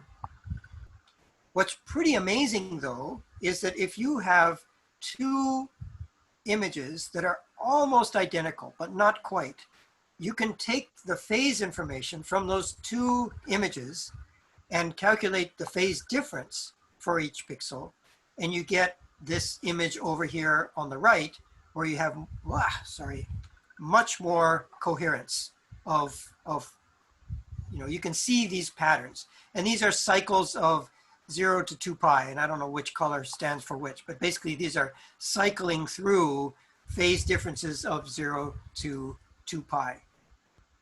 Okay, so a single image, if you just looked at the phase information, isn't going to tell you anything. You need two SAR images, and they cannot be perfectly identical. They have to differ in some way, either the angle at which they were collected, or something has changed in between the time that you collected those two images. And then you get a coherent interferogram, which you can then interpret either into static topography, namely hills and valleys for creating DEMs, or you can convert it into changes in topography, which is what's really exciting with respect to volcano monitoring. All right, so we're going to move away from just looking at bright versus dark, rough versus smooth, and start looking at the phase information that's available in that same return signal. And this is interferometry. And so it's usually abbreviated as INSAR, Interferometric Synthetic Aperture Radar, INSAR. Okay, the first thing I'll talk about is what I usually term static topography, basically just digital topography. And over on the left here, kind of an old diagram, is a shaded relief image created by INSAR, created by Interferometric Synthetic Aperture Radar. And this is the summit of Mauna Loa and the southeast flank of Mauna Loa. And then here's a backscatter radar image of that same area with dark flows which are smooth and bright flows which are rough. Okay, and here's a comparison of the old-fashioned way of producing a DEM, namely digitizing contours and interpolating them. And this is not a great interpolation routine. There are better ones that don't give you these artifacts. And obviously this is pretty tedious if you're hand digitizing these things, but at least as long as you're confident of your topography, you can produce a good DEM. Here's the same area of the world, a shaded relief of the same area of the world. And this was produced by interferometric SAR. Again, this is static topography. We're looking at the topography of the summit of Mauna Loa. And on one hand, this interferometric DEM is better because it's based on actual measurements. There's a measurement made of the elevation at each pixel. This DEM was created by interpolation. So you know your elevations along the contours, but in between contours, you don't, you're interpolating them. So the computer is making your elevation information. It's not actually measured. And of course, if your topographic contours are pretty close to one another, or your contour interval is small, perhaps that's not a problem. But at least for an interferometric DEM, you are actually making a measurement at each place. However, all those problems that I mentioned for for SAR still occur for INSAR. For example, there's a big hole here in the DEM. There is not a big hole there in the summit of Mauna Loa. This is the place where there was a radar shadow and no data were collected. The data, these particular radar data were collected from the left, looking to the right. This part of the caldera wall was in shadow, and so no data were collected.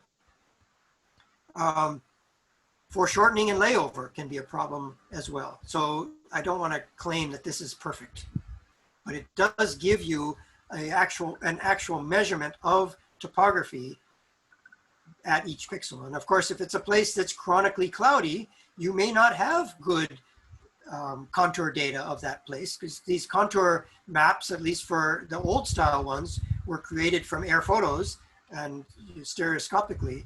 And if you don't have cloud-free air photos, you can't make those contour maps. And obviously, digital elevation data are useful for many, many things. You can calculate slopes if you're modeling the downflow trajectory of lava flows or floodwaters or pyroclastic flows or things like that. You really want to know what the topography is. So there are lots and lots of scientific applications for digital topography. But I want to also put in a plug for kind of public outreach applications for digital topography. Most normal people, as opposed to us on this teleconference, aren't really used to looking at the world in a map view. Right? The map view is artificial. It's from way up in the sky looking straight down. And in fact, in a map, you're looking straight down on every single point in the map, which is physically impossible. And so there have been a number of cases where people have produced volcanic hazard maps and that show, areas likely to be inundated by lahars or lava flows or whatever. Months of work go into these maps. The data are really, really accurate, but they're displayed as maps on a topographic map, for example. And these maps are presented to the public who live out in that area or public officials, and they have a really hard time of understanding it, because that point of view, a map point of view, is just not something that they are used to looking at. And it's really hard to tell. Is this a valley? Is this a ridge? Is this a hole? Is this a hill? All that kind of stuff. If you have a digital elevation model and some sort of imagery, you can make one of these 3D perspective views to display your volcanic hazard data or whatever kind of data you have. And this is much more palatable to people who aren't used to looking at maps all the time.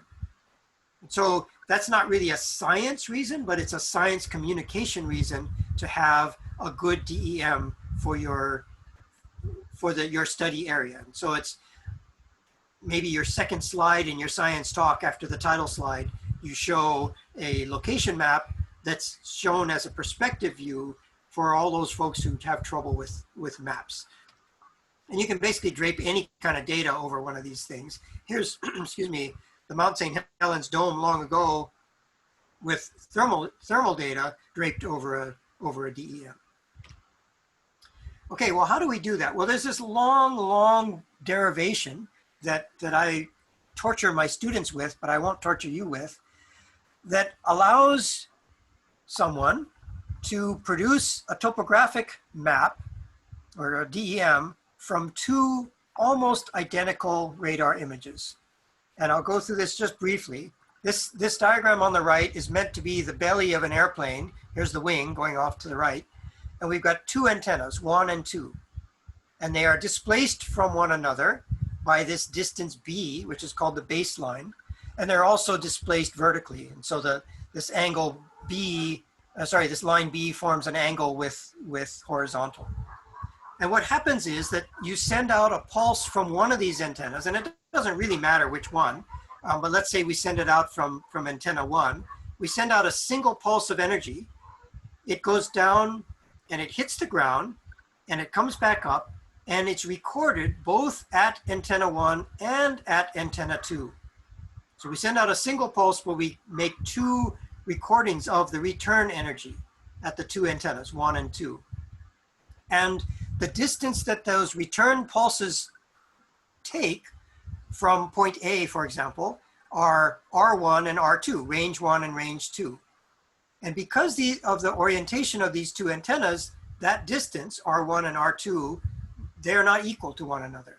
And they differ by this difference delta, which in reality is very, very small. Okay, so we send out a single pulse, but we make 2 recordings. And these 2 images are not perfectly identical because of the displacement of these 2 antennas. And then you do a whole bunch of trigonometry and geometry, and you come up with this relatively ugly looking equation here that gives you this angle theta. But once you know theta and the height of your airplane, you can calculate, and the elevation of your airplane, you can calculate h, once you know theta, you can calculate h, and once you know the elevation of your airplane, then you can determine topography. Okay, so it's actually kind of a cool derivation because it doesn't involve any calculus and it's not fancy stuff. It's all just geometry and trigonometry. And so those of you who are teachers, science teachers, this is a great way to sort of jog the cobwebs out of the brain for your students who haven't dealt with trig or geometry in a while. I'm not going to dwell on this thing. I'll just say that the things that we need to know in this somewhat ugly formula are all things that we measure. So we know alpha because we've designed the antenna system. So we know what alpha is. We know B, the baseline, because we've also designed, again, because we've designed it. We know this very, very precisely. And then we measure R1, and R1 appears here, and R1 appears here, and we measure delta. And we can measure R1 pretty accurately. There's some uncertainty. We can measure delta very precisely because basically this is electronics, right? We're looking at the phase difference between return signal 1 and return signal 2. So we can measure this very, very precisely. And you plug all of these things into this formula and you get theta.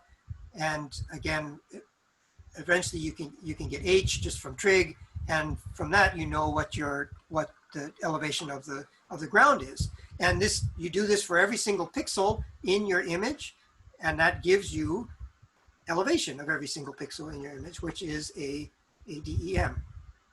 Okay.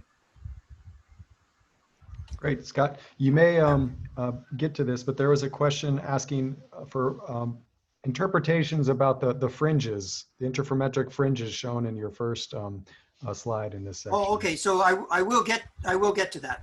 Okay. I'll do my best to get to that. Okay. So what I said was you need 2 almost identical radar images, and you can do this in 2 ways. One is you can have a single platform, a single satellite or airplane that has 2 antennas on it, or you can have just a single antenna on your airplane or satellite and go by twice, two orbits or 2 flight lines. And there are some benefits and drawbacks of both of these. And I have to, and we call these single pass or dual pass. And I apologize, I had to grab this in a hurry from a lecture slide, but you don't have to read through the whole thing. Single pass refers to having 2 antennas on your platform. And the benefit is you only need 1 flight or orbit. And that means you have no temporal decorrelation.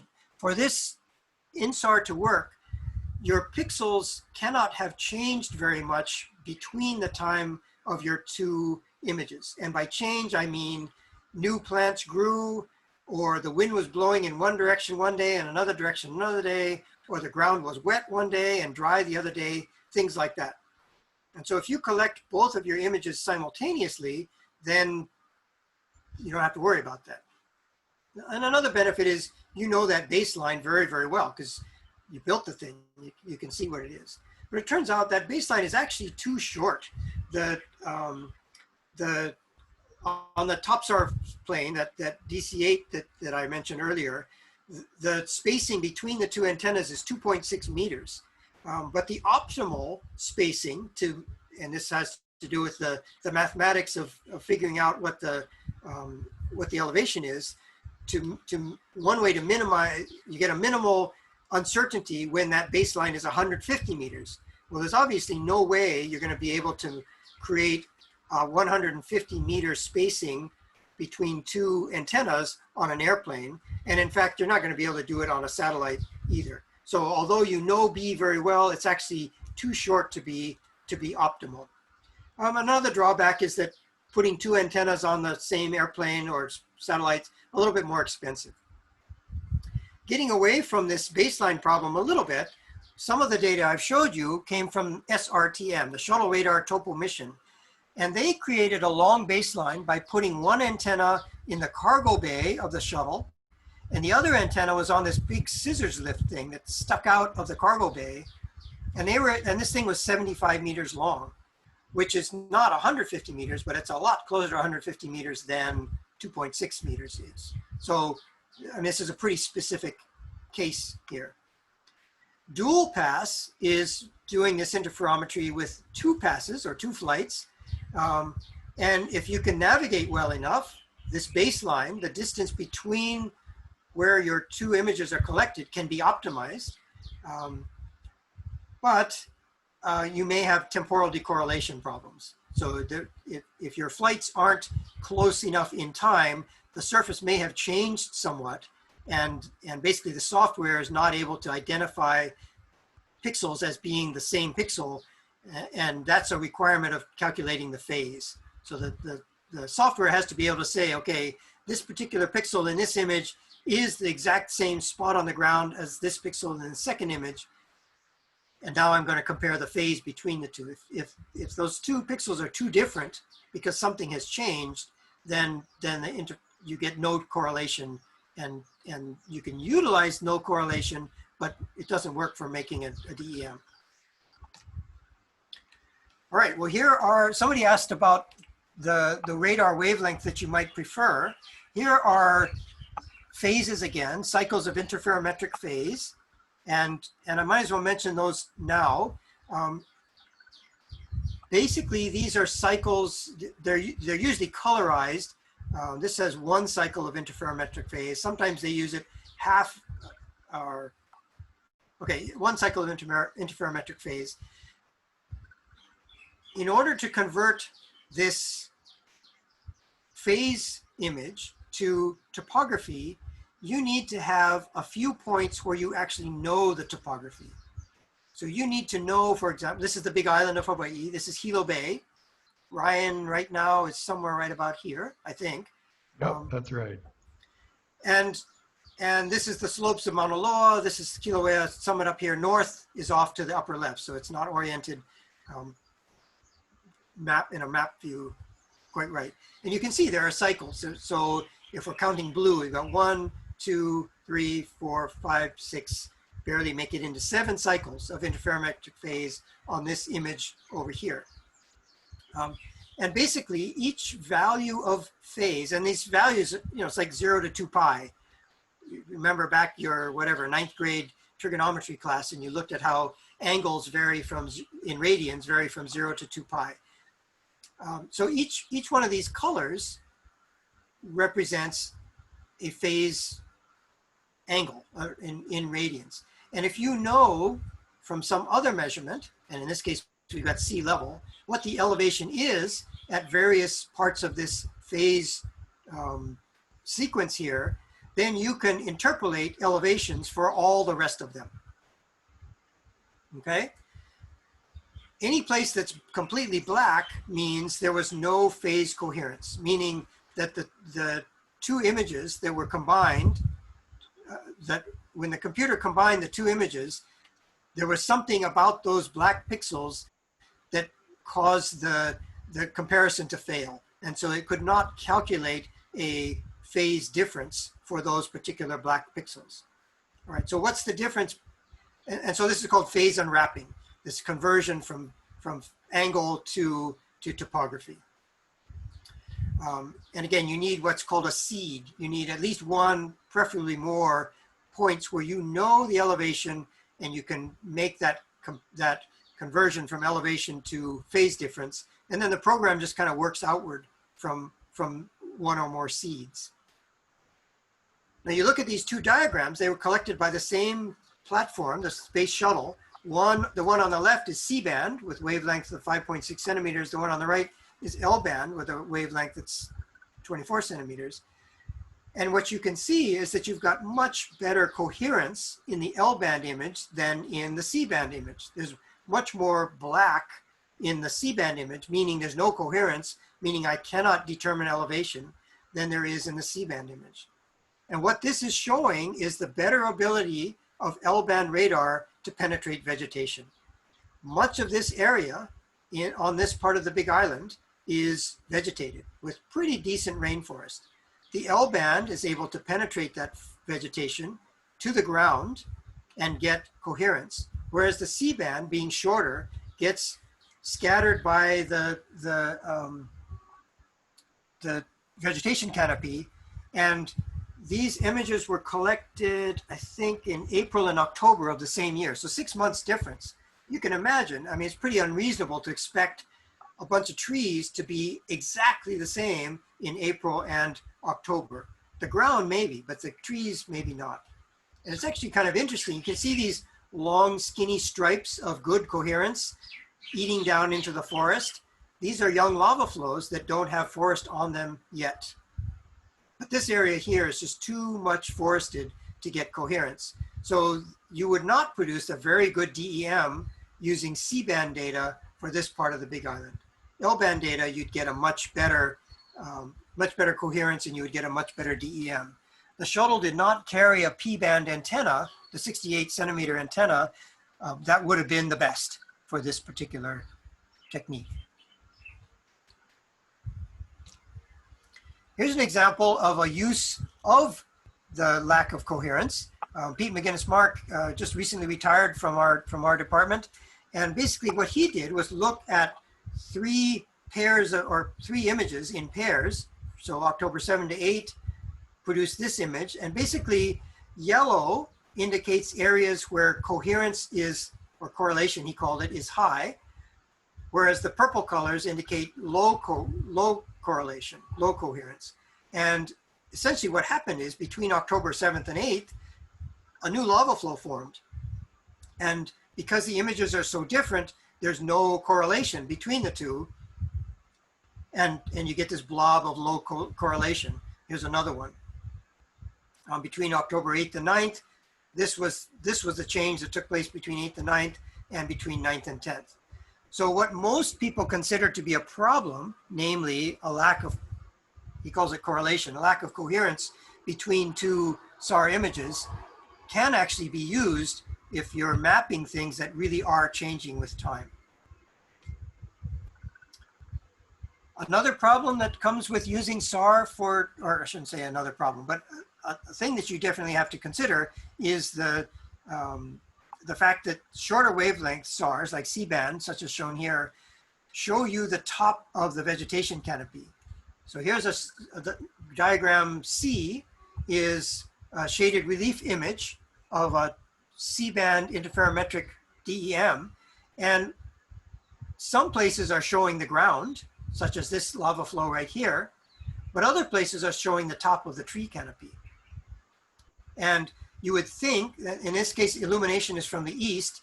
You would think that a lava flow, a young lava flow, should be a positive topographic feature. But in this case, it ends up being a negative topographic feature because the trees are actually taller than the new lava flow. So the lava flow destroyed the trees here, but the trees nearby that weren't destroyed are actually taller than the lava flow is thick. And so the lava flow ends up looking like a negative feature.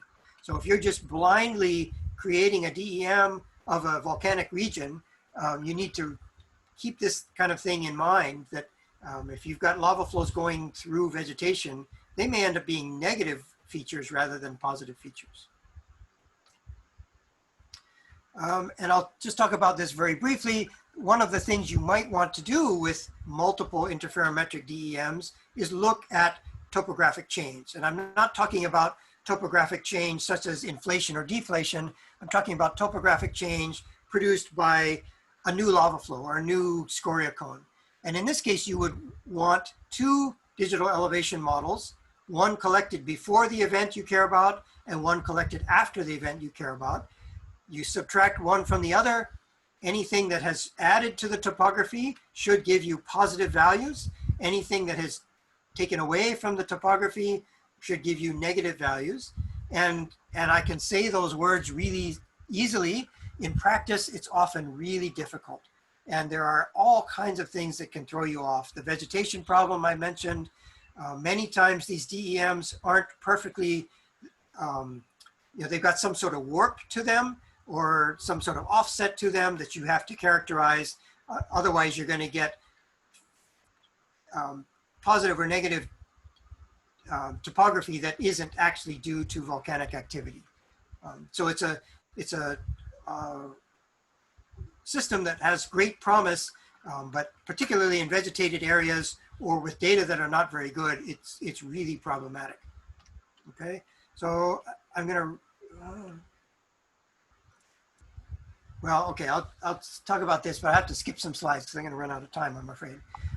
This is meant to illustrate in cross-section view some of these problems. So imagine this is just a cutaway view, a cross-section, for example, across this part of this lava flow. And you can see it's got some positive values to it. This is lava that was added to the topography. All right, so here's this green graph up at the top is the pre-eruption DEM. And then along comes a new lava flow, but your post-eruption DEM has a vertical offset and it has a tilt to it and maybe some noise. Okay, and you can figure out where the new lava flow is, but what you really want to know is how much new lava was erupted. And if you were to just blindly calculate the difference between the post-eruption DEM and the pre-eruption DEM, you might get a volume that looks like this. Part of that would be correct, but a lot of it would be wrong because of the offset and the tilt and the noise. So what most people do is create an artificial surface that shows, that's based on all the areas of the ground that did not change. So the parts of the ground that did not have a new lava flow to them. And then you interpolate that surface through the part that has the lava flow in it. And you subtract this, darn it, sorry. You subtract this surface from this surface here. And then you use that to compare to the pre-eruption DEM to get a much more accurate volume of your actual new lava flow. And all of these steps are, you need some sort of software to create your artificial surface. You need some way to see where the flow is or isn't. So the idea of just taking one DEM and subtracting it from the other sounds great it sounds great, but in practice, it's often much more complicated. And I'm going to skip through some images where we talk about it. Let's finally get to interferometry for looking at topographic change. And I said at the very beginning, this has really, really revolutionized not only volcanology, but seismology and hydrology as well. The ability to look at how the ground surface deforms over an area, a wide area, in a single image is pretty amazing. Okay, so part of this is somewhat similar to Mike Poland's figure, and this is a diagram that a fellow named Rob Wright produced. He will be your speaker tomorrow afternoon, so tune in for Rob. He's super smart. As I said before, you take two images that show, here are two images, two SAR images. This is what amplitude looks like. And then if you look at the individual phase difference between those two, a single phase image just looks like noise. It doesn't tell you very much. But if you have two of these and you calculate the phase difference, you get this image here on the right. So this is image number Roman numeral V, okay? You do not want to immediately interpret this image as either static topography or dynamic topography. And I'm using the term dynamic topography to indicate any kind of surface change, inflation of a volcano, deflation, coseismic deformation, deflation due to removal of groundwater, anything like that. That's what I'm considering to be dynamic topography. This phase difference image, this raw phase difference image, is the combination of many things. It's the combination of the static topography. It's the combination of the dynamic topography, which might be what you're looking for. But it's also the combination of just the fact that you have a phase difference across your image. Just from the way a radar image is produced. Remember, it's the location of a pixel in the range dimension has to do with how far away it is. And so this striping here, shown in image 6, Roman numeral 6, shows the component of this total phase difference that's due to just position in the image. Well, if you know the geometry of your image, you know how high the satellite was, you can, what the incidence angle was, you can correct for this. You can take this out. And you're left with image 7, which is now the phase difference that's due to the range, taking the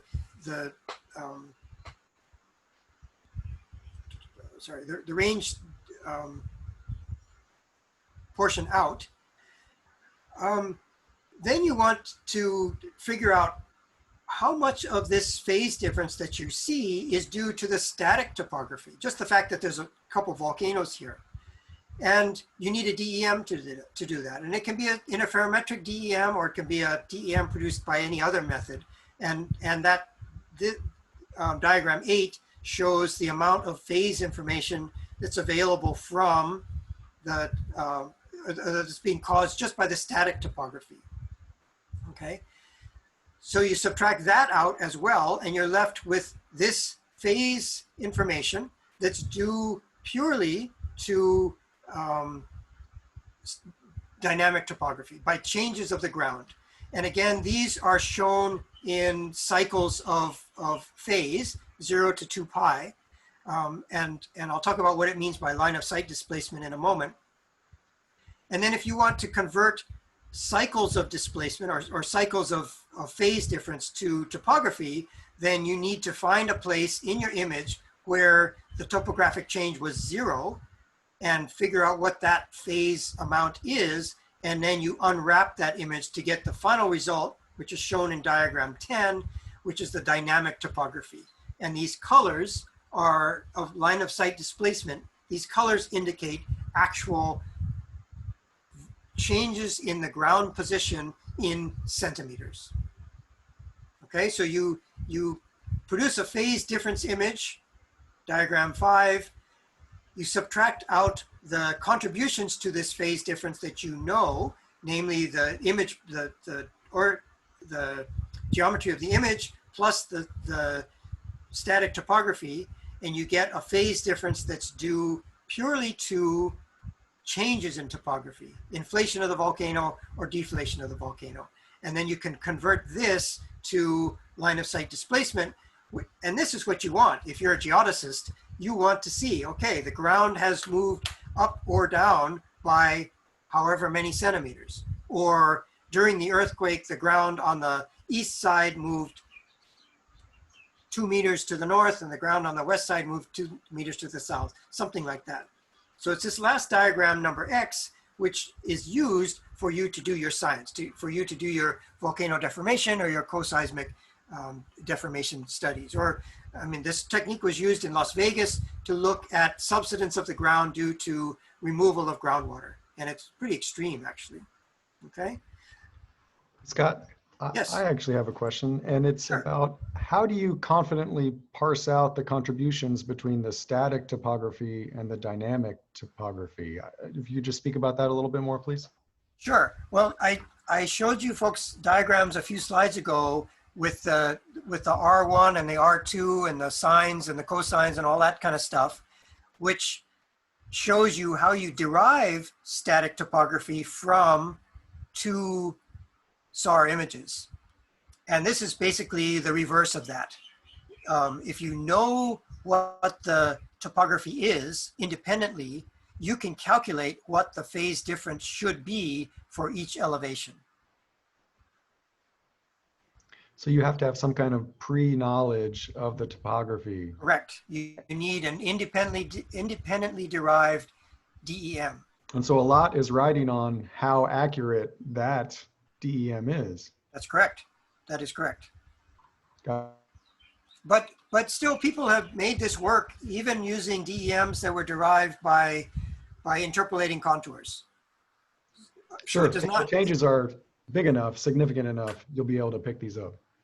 right, right. It turns out though that the uncertainty, or how do I say this? The uncertainty in static topography of a certain amount of phase difference, say pi over 2, is much less than the uncertainty in dynamic topography of the exact same phase difference. So you can get away with more uncertainty in your static topography calculations than you can in your dynamic topography calculations.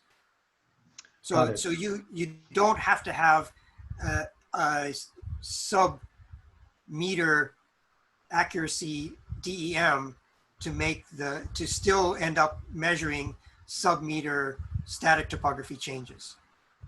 Very good. And there's a question here asking if this process could be applied to derive coastal subsidence in delta areas. As long as it does not subside below the water, then yes, you should be able to see the fact that the ground is subsiding. And what you need is to have also in your image at least part of the area that has not subsided. So if the whole thing subsided the same amount and that's all you see, that would be difficult. But if you've got part of your image that has not subsided and your subsidence is coherent, meaning not down dropping on a big fault, but actually basically sagging, then it should work fine for a coastal area. Great. And another question asking about the minimum amount of change that can be detected, I guess, in a vertical direction using this method. Right. So that depends somewhat on the quality of your radar data. Each one of these corrections that we're making has some uncertainty to it, so it's not perfect. But people have measured, at least on volcanoes, 2 to 3 centimeter amounts of deformation. So relatively small amounts of deformation. I think sometimes people have smaller amounts than that, but you need to have really optimal conditions. And again, this works way better if you've got an unvegetated volcano than if you've got a vegetated volcano. One thing that we really have to be careful of, and I think I have a slide describing this later, is that the movement of the ground surface is not the only thing that affects the amount of time it takes for a signal to make it from the antenna to the ground and back. So remember, the radar energy have to go from the satellite or the airplane to the ground and back, and they pass through the atmosphere. And if the atmosphere has variations in atmospheric moisture, those variations cause the signal to slow down if there's a lot of atmospheric moisture. And you do not want to interpret a phase difference that is due to atmospheric moisture as a phase difference that's due to the volcano inflating, for example. And there was a infamous case where that actually happened. And what was shown to the public as a rather dramatic deformation on a particular volcano turned out to be twice as great as what the image showed was twice as great than what it really was, because part of that deformation signal, and I'm putting deformation in quotes, was actually an atmospheric signal rather than a deformation signal. And how do you correct for that atmospheric problem? That's not very easy to do. There are ways to do it in a really accurate way, but it's super expensive. It involves a bunch of GPS positions because GPS signals are also affected by atmospheric moisture. So I don't want to, again, like lots of things, if you're studying high unvegetated volcanoes in dry climates, you've got much better chance of success than if you're studying a low tropical volcano with a lot of rainfall and a moist atmosphere. Very good. And there was one question about Sorry. possibilities of fusing SAR and optical or other types of remote sense data to get a more comprehensive understanding. Okay, well, that's a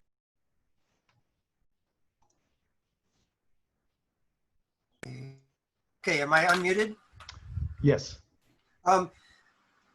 First, let me say that the accuracy of an dynamic topography image from interferometric SAR is less than that you can get from a good GPS. And I don't mean a handheld GPS, but a survey grade GPS with, or for example, a permanent GPS installation. You will get much better change in elevation, change in position data from survey GPS than you will with interferometric SAR. On the other hand, you only get 1 point if you're using GPS, right? You only know very accurately the change in topography of the location where your GPS antenna is. And of course, if you've got lots of money, you can put out lots of GPS antennas and you can populate your study area with really high quality topographic change data collections. SAR has kind of the opposite benefit. You get the whole area. You make a measurement on every single pixel, but your measurements are not as accurate as they would be from GPS. The best thing, of course, would be to combine the two, right? You've got a SAR image that shows the shape and the trends of deformation, and you have actual values that are calculated, but you're not quite confident of those values. And in a moment, I'll tell you, you don't actually even know them in perfect XYZ vectors. But as long as you've got a few GPS points within the same area, you can correct the SAR data so that you have made the entire SAR image much more accurate. So like many, many things of science, relying on a single data set is not a great idea when you've got other data sets that you can include. I hope that answered the person's question a little bit. I think so. Very good. Okay, so let me skip slides a couple. Oh, what happened here? Skip a couple slides. Now I'm stuck again. Sorry to do this. I want to say, oh, where's my, okay. Many of these diagrams, particularly when you see them published, they show you deformation as line of sight deformation. And what the radar can measure is the phase difference along the line that it is looking. And that's going to be slightly different for each pixel, but we know what it is for each pixel. But that may not be the actual ground deformation. So here in my diagrams, hope I don't screw things up by annotating.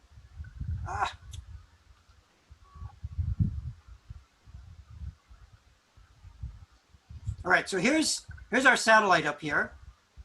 And here's the nadir point on the ground. And here's my pixel right down here. And the satellite can only determine the phase difference along the line that the energy was collected.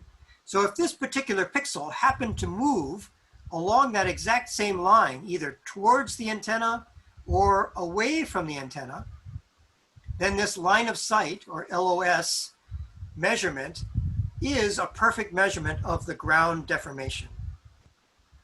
However, if instead the pixel moved vertically upwards, then the only thing I'm measuring is the component of that vertical motion. If you project that down to my line of sight direction, I'm measuring this arrow that I just drew, this heavy green arrow. That's what I measure as a line of sight ground change. It's a component of the actual change. Okay, so this is what INSAR determines. Obviously, if I had a GPS receiver at this very same spot or somewhere nearby, I could, if I have GPS, I measure this vector. I know the actual up, down, north, south, and east, west components of the true motion. So if I know this and I measure this with the SAR data, I can make a correction. But if I don't have the GPS, this is what I'm measuring, a line of sight displacement. Okay, so most of the time when you see these diagrams published in papers or on news websites or things, they will tell you it's the LOS displacement, line of sight displacement, which is probably not the actual exact ground displacement. Okay, so that's a pretty important thing to keep in mind.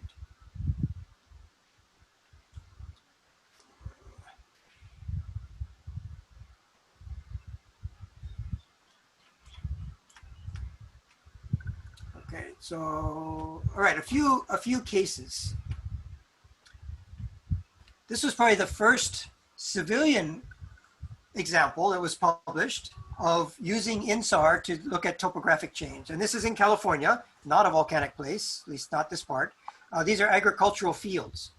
And basically, they collected 2 SAR images at 2 different times. And here the topography is pretty simple. So it was easy to correct for the static topography.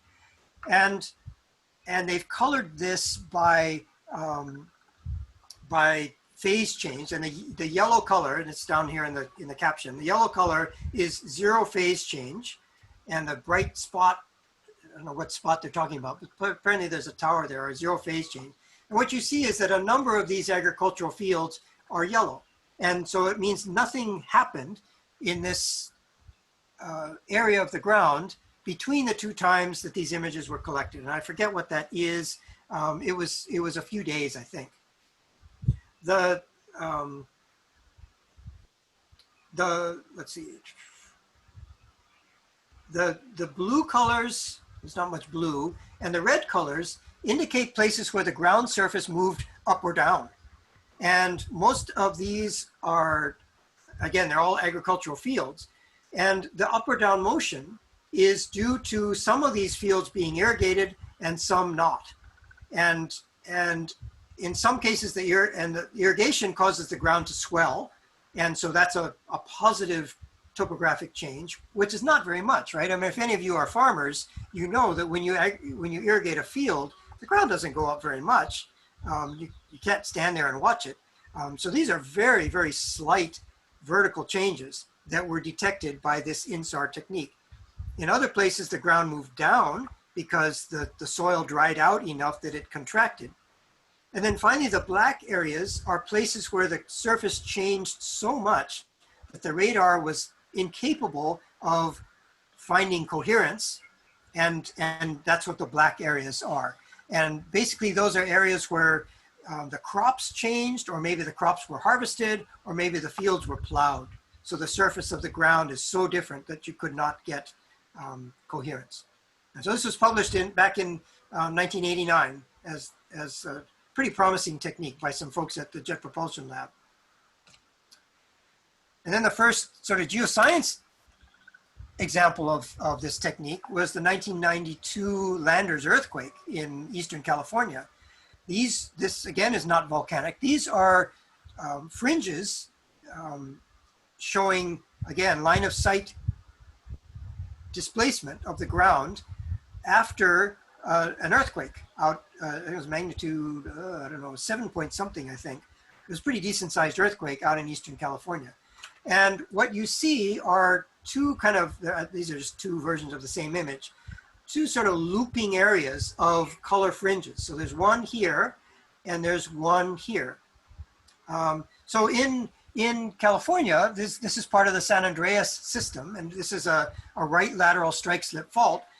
And what it means is that this portion, and this fault is shown by the white line here and the black line here, this portion of the ground moved to the northwest, and this portion of the ground moved to the southeast relative to each other and relative to what the ground surface was prior to this earthquake taking place.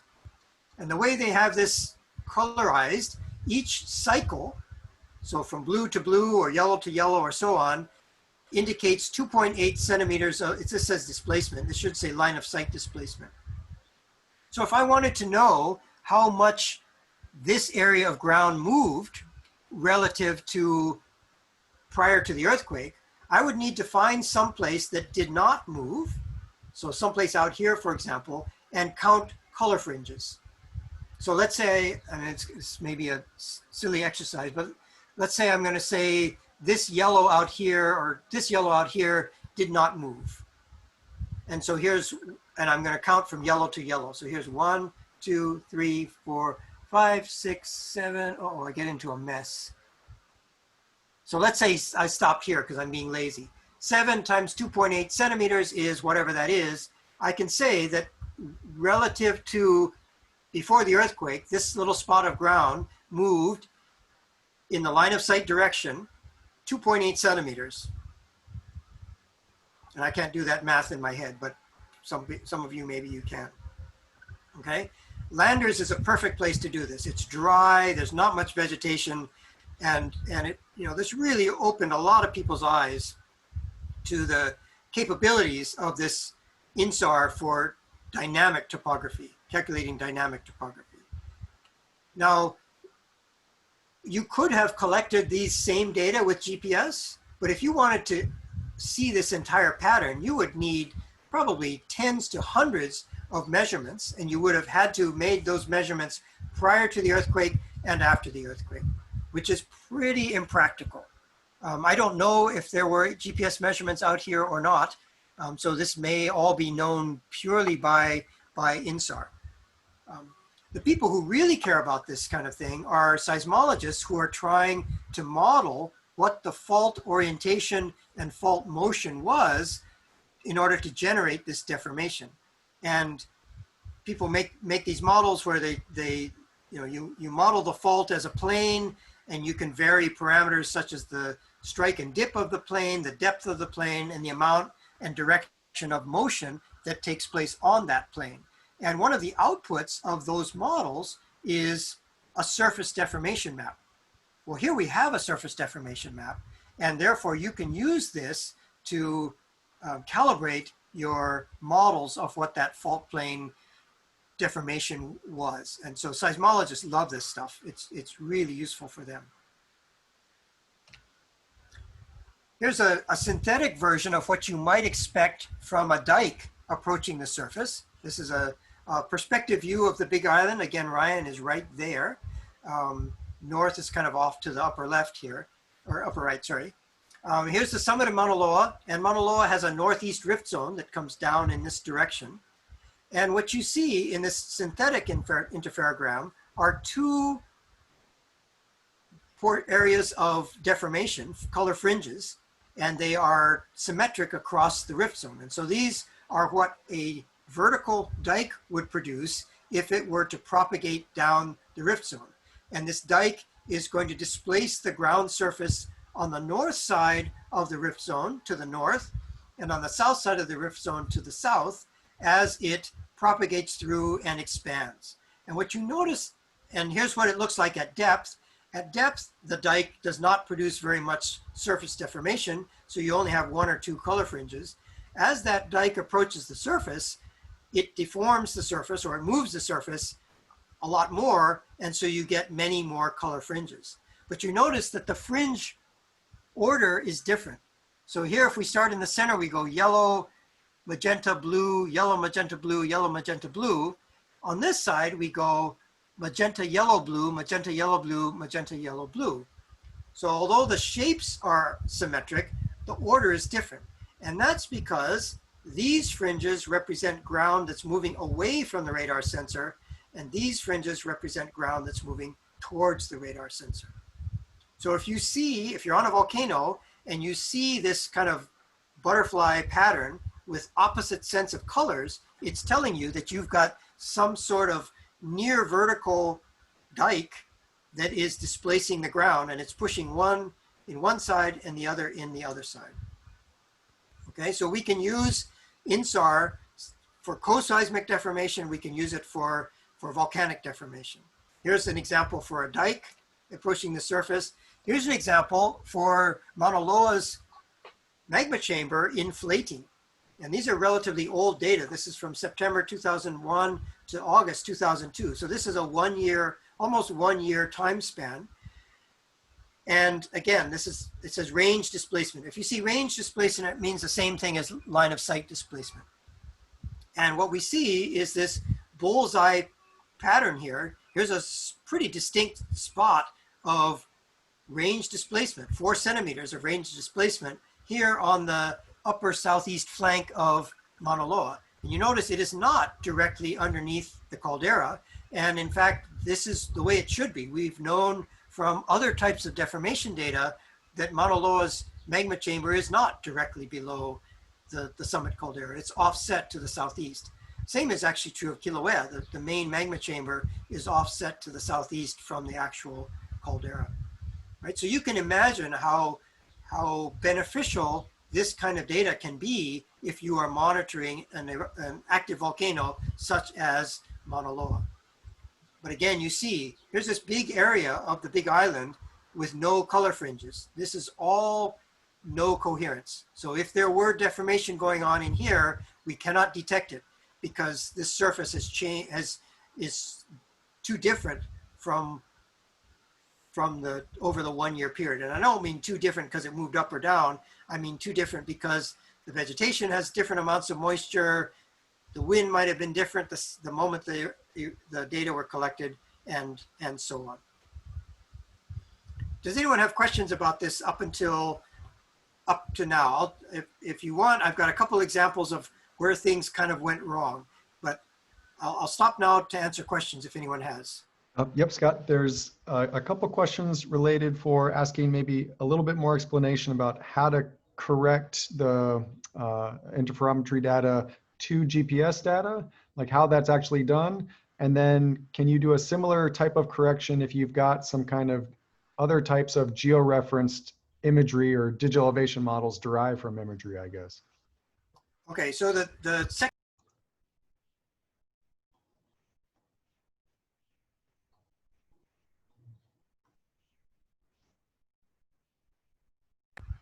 Sorry, Scott. All right, somehow I keep getting muted, but anyway, the second question I can answer more easily. You cannot do these elevation corrections using other types of image data, such as Landsat. Those are not the corrections that you can make. However, with GPS, you can do those corrections. So let's say we've got this image that I'm showing here, and let's say right at this point, it says 4 centimeters of range displacement. This is radar sat, so it's a satellite image, and I don't know what the incidence angle of radar sat is, I apologize. But let's say the satellite was flying along a line such as this, so off to the east of the big island. 4 centimeters of range displacement means this pixel right here, the component of deformation, whatever that was, at least 4 centimeters were in a direction up towards the satellite. We don't know if the ground was actually moving at that angle up towards the satellite. Maybe the ground was actually moving straight up, or maybe the ground was even moving off in this direction, but there's at least some component of that motion that can be projected onto the vector that connects this ground point and the satellite up here. If I had a GPS measurement made right here or nearby to here, I would know the exact or the actual XYZ displacement. I would be able to tell, did that point really move directly towards the satellite, or did it move vertically up, or did it move some other direction? Once I know what the true motion was, I can correct my apparent motion, my range displacement motion, for that true motion, and at that point, and then extrapolate that out for the rest of my image. And obviously, the more GPS points where I know the true XYZ deformation, the better I can make those corrections. Did that answer the person's question, I hope? I think so. And at this point, that was the only question that came in. So if you want to move on. Okay. Oh, All right. sorry, there's one other one. Okay. Wind processing, is it better to correct the shadows using interpolation or just leave them as data gaps? I would leave them as data gaps. Okay. The one thing that sometimes is a problem. So let's look at Kilauea here. I've got a big area of young lava flows here with nice colors, and another area of lava flows here with nice colors, and there's kind of a break in between them. If this break actually completely separated these two blobs of color, then it would be impossible to get, and I started my deformation seed, my known place, excuse me, in one or the other. It would be impossible to get across that gap if I'm using this processing technique that starts at a seed and then works outwards. If you've got a complete gap here, you always have some uncertainty as to how this area of color would compare to this area of color. That's not a problem here because they do actually connect. And this is because the measurements are made in cycles of phase, which are a cycle. And so you go around from 0 to 2 pi, 0 to 2 pi, 0 to 2 pi. You can't tell the difference between 2 pi, 4 pi, 6 pi, 8 pi, and so on. And so, because they're all 0 to 2 pi. So if these two were completely broken, you could make some assumptions that would give you color in one or the other. But if they were completely separated, then you would have some uncertainty about that. Here is probably one of the, I guess this is probably the first volcanological application of INSAR for volcano deformation. And this is an example of where they didn't quite do it right. These are data collected on Mount Etna, and they use a different color scheme, but it's same kind of thing. These are interferometric fringes that have been processed to show phase difference, which you could in turn convert to elevation difference. And the summit of Mount Etna is here, and basically what these data show is that the summit of Mount Etna is rising. And if you know how much it's rising, and you can look at the shapes of these and width of these fringes, especially once you convert them to actual ground displacement, then you can start making inferences about how deep the magma chamber is and where the magma chamber is. And this is just two examples of two different interferograms. This one has, slightly more coherence than this one. So these are data published in 1995, and people have been studying Mount Etna for a long, long time using more traditional surveying techniques, which are much more tedious. You use traditional leveling techniques. By the the 80s and 90s, you could use electronic distance measuring and things like that. And so people had a sense of how deep Mount Etna's magma chamber was and how big it was. And when these data were published, the answers were different. So these folks who used the interferometric technique got a different value for Mount Etna's magma chamber depth and size than had been derived for many years previously based on those traditional techniques. And then you gotta say, well, okay, what's going on here? Well, the answer is actually in this northwest corner of the image. And you see these coherent ins and outs of this kind of a red line and then a blue line and a yellow, and here's red and blue and yellow, red and blue and yellow. And they go out and in and out and in and out and in.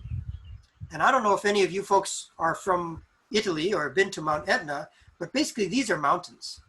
These are non-volcanic mountains on which Mount Etna is growing. These are valleys and ridges, valleys and ridges, valleys and ridges. So if you see valleys and ridges in an interferogram that's supposed to be showing you dynamic topography, what have you not done properly? Anybody?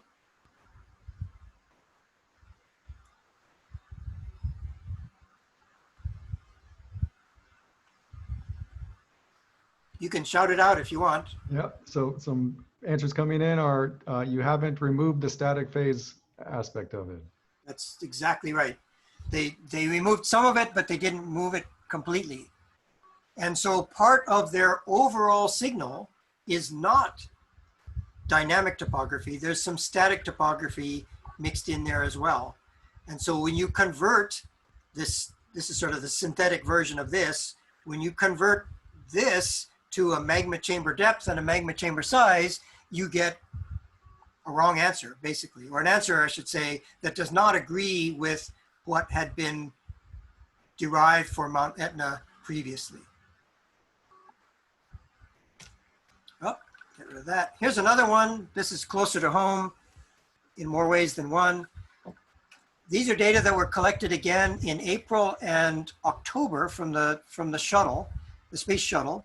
And these were converted to dynamic topography. And here's the color scale down here. And so in this case, they've actually, so this is line of sight displacement again. And we've got a reddish color here of 12 centimeters. Well, April to October is 6 months, and you get 12 centimeters in 6 months. You end up with a displacement rate of about 24, 25 centimeters per year, right? You've got 12 centimeters in 6 months. That's about 25 centimeters per year, which was twice as high as the Hawaiian Volcano Observatory folks had been measuring for at least 3 decades, again, via more traditional geodetic techniques. And there were 2 mistakes made. One was these data were rushed to the press really fast without checking. 2 was, in this case, there was an atmospheric component to the signal that hadn't been accounted for. And it turns out that between April and October, and I forget what year this was, it was in the early 90s, between April and October of that year, as you might expect, it just so happened that the atmospheric moisture on the April day was different from the atmospheric moisture on the October day. And so there was a blob of moist air in this area, and I don't remember if it was on the October day or the April day, so that part of this phase difference has nothing to do with the ground moving. It has to do with the fact that the signal was slower on the day where there was a lot of atmospheric moisture, and that slower signal causes a phase difference. And if you interpret the entire thing as volcano deformation, then you're going to get a mistake. And so this involved a little bit of embarrassment, although not as much as should have. And it also pointed out the fact that if you're going to use these kinds of measurements in the same place a lot, then you're going to have to worry about this atmospheric moisture. So one thing you could do is send up, weather balloons each time you're going to collect your data so that you can get an atmospheric moisture profile. But that's kind of person intensive, right? You have to go out there, set off the balloon, all this kind of stuff. Excuse me. So another thing what they decided to do was set out a set of permanent GPS receivers in this vicinity. And I think they put 7 of them out. And basically, GPS is also affected by atmospheric moisture, although not quite in the same way.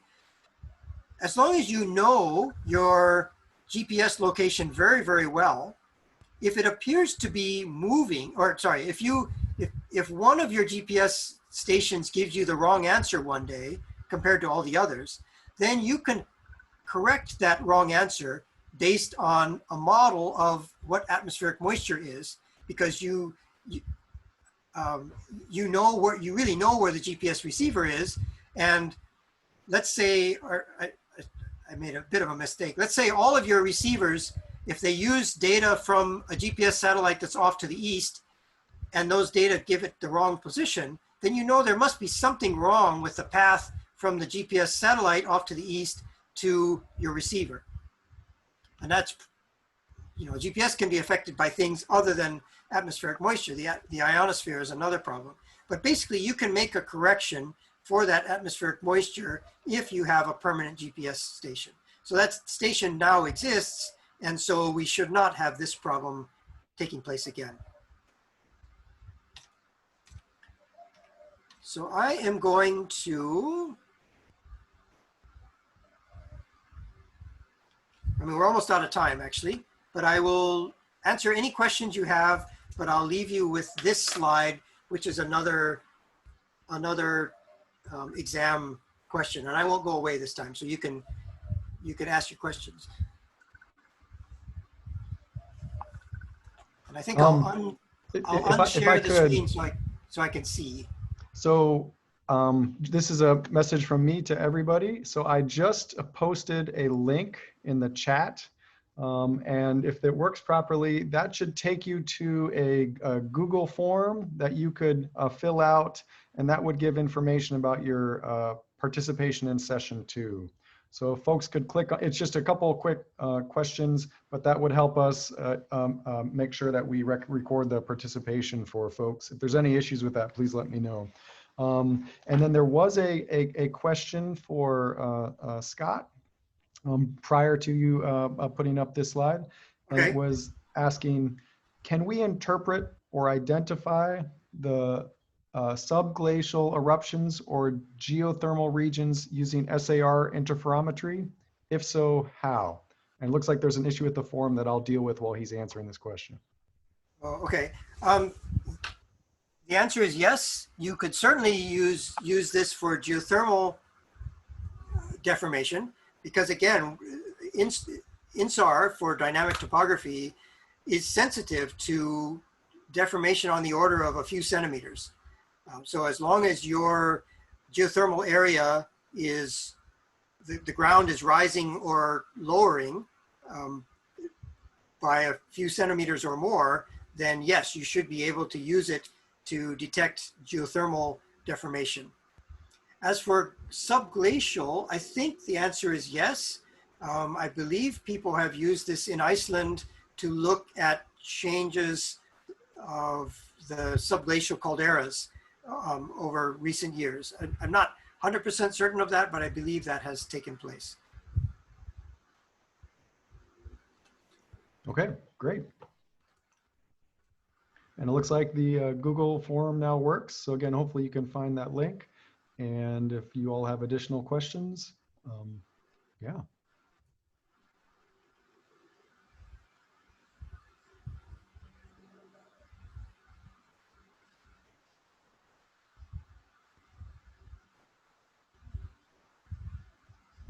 So Scott, I just have a question, or I guess it's more of an observation. So that cover story for nature, that's must kind of been a bit of egg in the face for the folks who had that issue. I don't know that really happened. I mean, it was such a splash that, that ability to monitor deformation at Etna made such a big splash. The poor fellow whose work was, I don't want to say negated, but there's a British volcanologist named John Murray, who had spent much of his career studying Mount Etna and leveling at Mount Etna and determining what the magma chamber depth and size was based on that, huge amount of field work. He's the one who's kind of the voice in the wind trying to say, wait, something's not working. I think we recognize now that there was that problem, but at the time he did not get the attention that he should have to say, wait, something's not quite right. I mean, it didn't negate the ability to do this. It's just the actual numerical number they got was not correct. Right, just a good lesson in making sure that you make your corrections. Sure, yep. Somebody had a comment. I don't know why I cannot see. Oh, there's chat. Ooh, 8 million chats.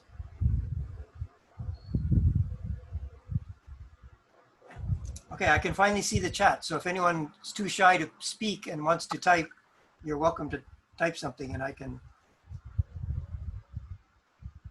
do my best.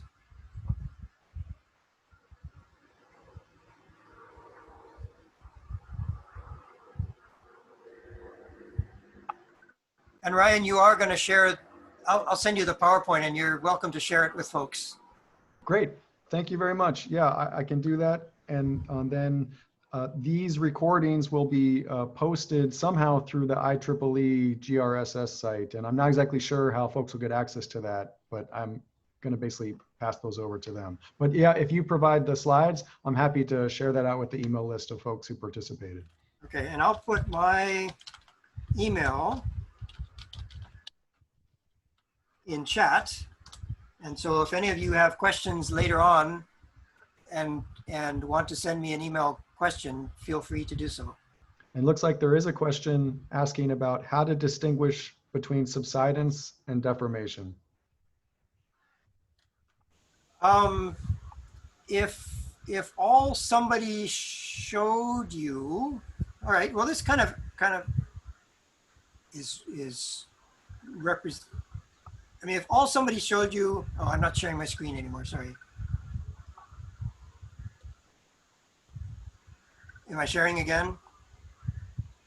So if yes. all somebody showed you was this little portion of the image and didn't give you any information at all, just this kind of concentric fringes color, then you didn't know anything about what the radar was showing and you didn't have the phase information, then you could not tell.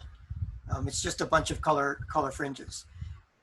What you need to know is some sort of extra information that allows you to say, is this point of ground moving towards the radar or away from the radar?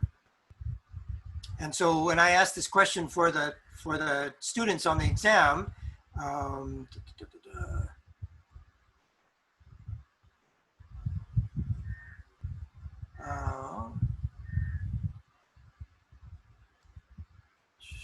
what did I say? Oh, I guess I gave it away. I said, how much did the caldera subside? So I told them that this was subsidence. So if all you get are the fringes, then it's pretty hard to tell. But most of the time, you're told by whoever provides the data that this is a fringe that's moving towards you or a fringe that's moving away from you.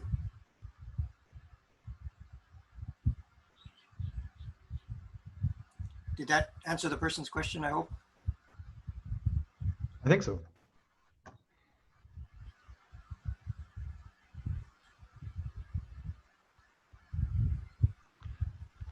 Okay, we've got just 2 minutes left. So if there are additional questions, please let us know. But otherwise, Scott, thank you so much. You're welcome. And I'll leave this survey poll open for, or the Google survey link.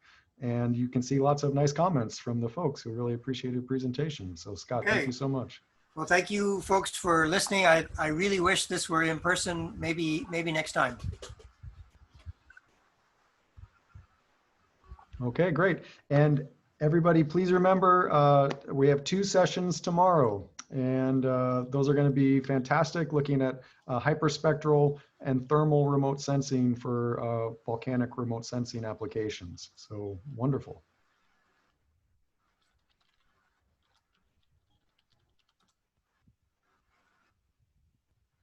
Yeah, and if you missed my email, you can get it from Ryan.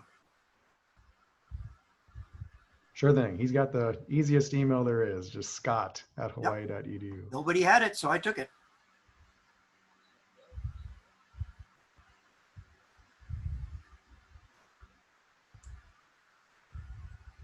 Boy, somebody asked a question about heat flow and ice cap response. I don't know the answer to that, I'm afraid.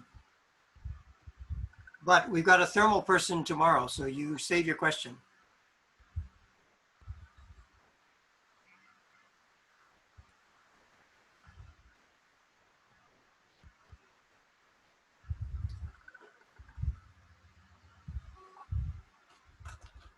Okay, so it looks like that's the official end of the session. So I'll leave it up just so that folks can get the link if they need to fill out the survey form. But again, Scott, thank you so much. You're welcome, I'll see Ryan. you in person. That'd be nice. All right, take it easy. Okay, take care.